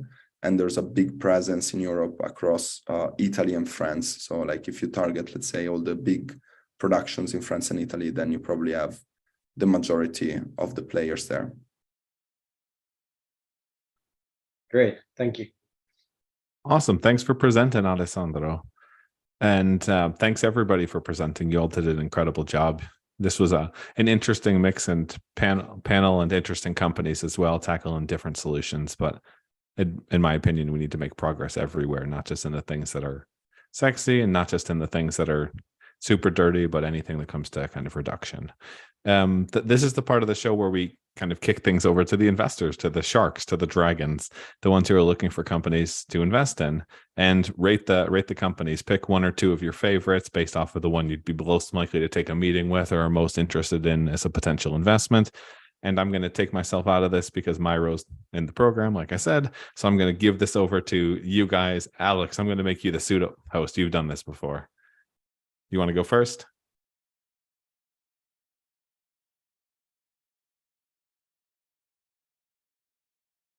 I am muted. So can I pick two? Yeah, pick your favorite two. Everybody pick two, and then we'll see where the overlaps are. All right. So I'm going to go for actually Hoopsy and SpawnX, if I pronounce it correctly. Just because I learned so much also from the pitches. I really like I was surprised by the economics of both startups, because I would have never thought that mushroom farming can be actually this profitable and scalable also. I like the Hoopsy product because it's so, I mean, it makes so much sense. And it kind of is, I like the platform approach. You start with one product and then you just extend. I see lots of potential in there. Yeah, those are my two winners. Also, obviously, like the other presentations, I'm just a bit, reporting for me is a bit of an issue because it's a red ocean. So for me, it's like really hard it's difficult to be surprised. I guess Myro, I'd love to have a look as well and understand a little bit better. And recycling as well. It's just so complex and very local. So for me, that is also not that makes so much sense because It's every region just requires such a specific approach so that this format it's very hard to grasp the opportunity of what you're onto at the moment. So yeah, Hoopsy and SpawnX. Spawn like my SpawnX. like mushroom spawn. Okay. Awesome. Sorry, Tina, Tina, you want to go next? Yeah, thank you. Yeah, very diverse sets of startup companies. I think my pick would probably be Hoopsy. I think this comes from our typical investment that goes into deep tech, and I think potentially Hoopsy can develop sort of core competency if they are able to develop new materials that can be biodegradable, flushable, and patented. And then it can potentially expand to other market applications that is urine-based testing. So I think that the opportunity to expand seems to be quite interesting to me. Yeah. Awesome. And Arvin, you are up then. So for me, I actually would like to pick out SpawnX as well. It's definitely the most kind of blue ocean scenario, I think, out of all the pitches today. I was also surprised, similar to Alex, that kind of even from quick Googling, nobody really does that. And you know, the mushroom market is so big. I mean, of course, I'm not an expert. I don't know about the unit economics of your standard farms, but kind of now accepting what Vlad was saying in the pitch, you know, if they can make a lot of things automatic there and kind of have much higher margins and then have a good kind of business model as well, delivering all the substrates, mycelium, all of that. I mean, it's potentially a winner. So definitely that was the kind of number one pick for me. He also managed to legally flee Russia and to get his family out of the country and get hooked up with an Austrian business incubator, which is proves a bit of the hustle as well. So it sounds like we have a tie then between Hoopsy and SpawnX with 2 votes each.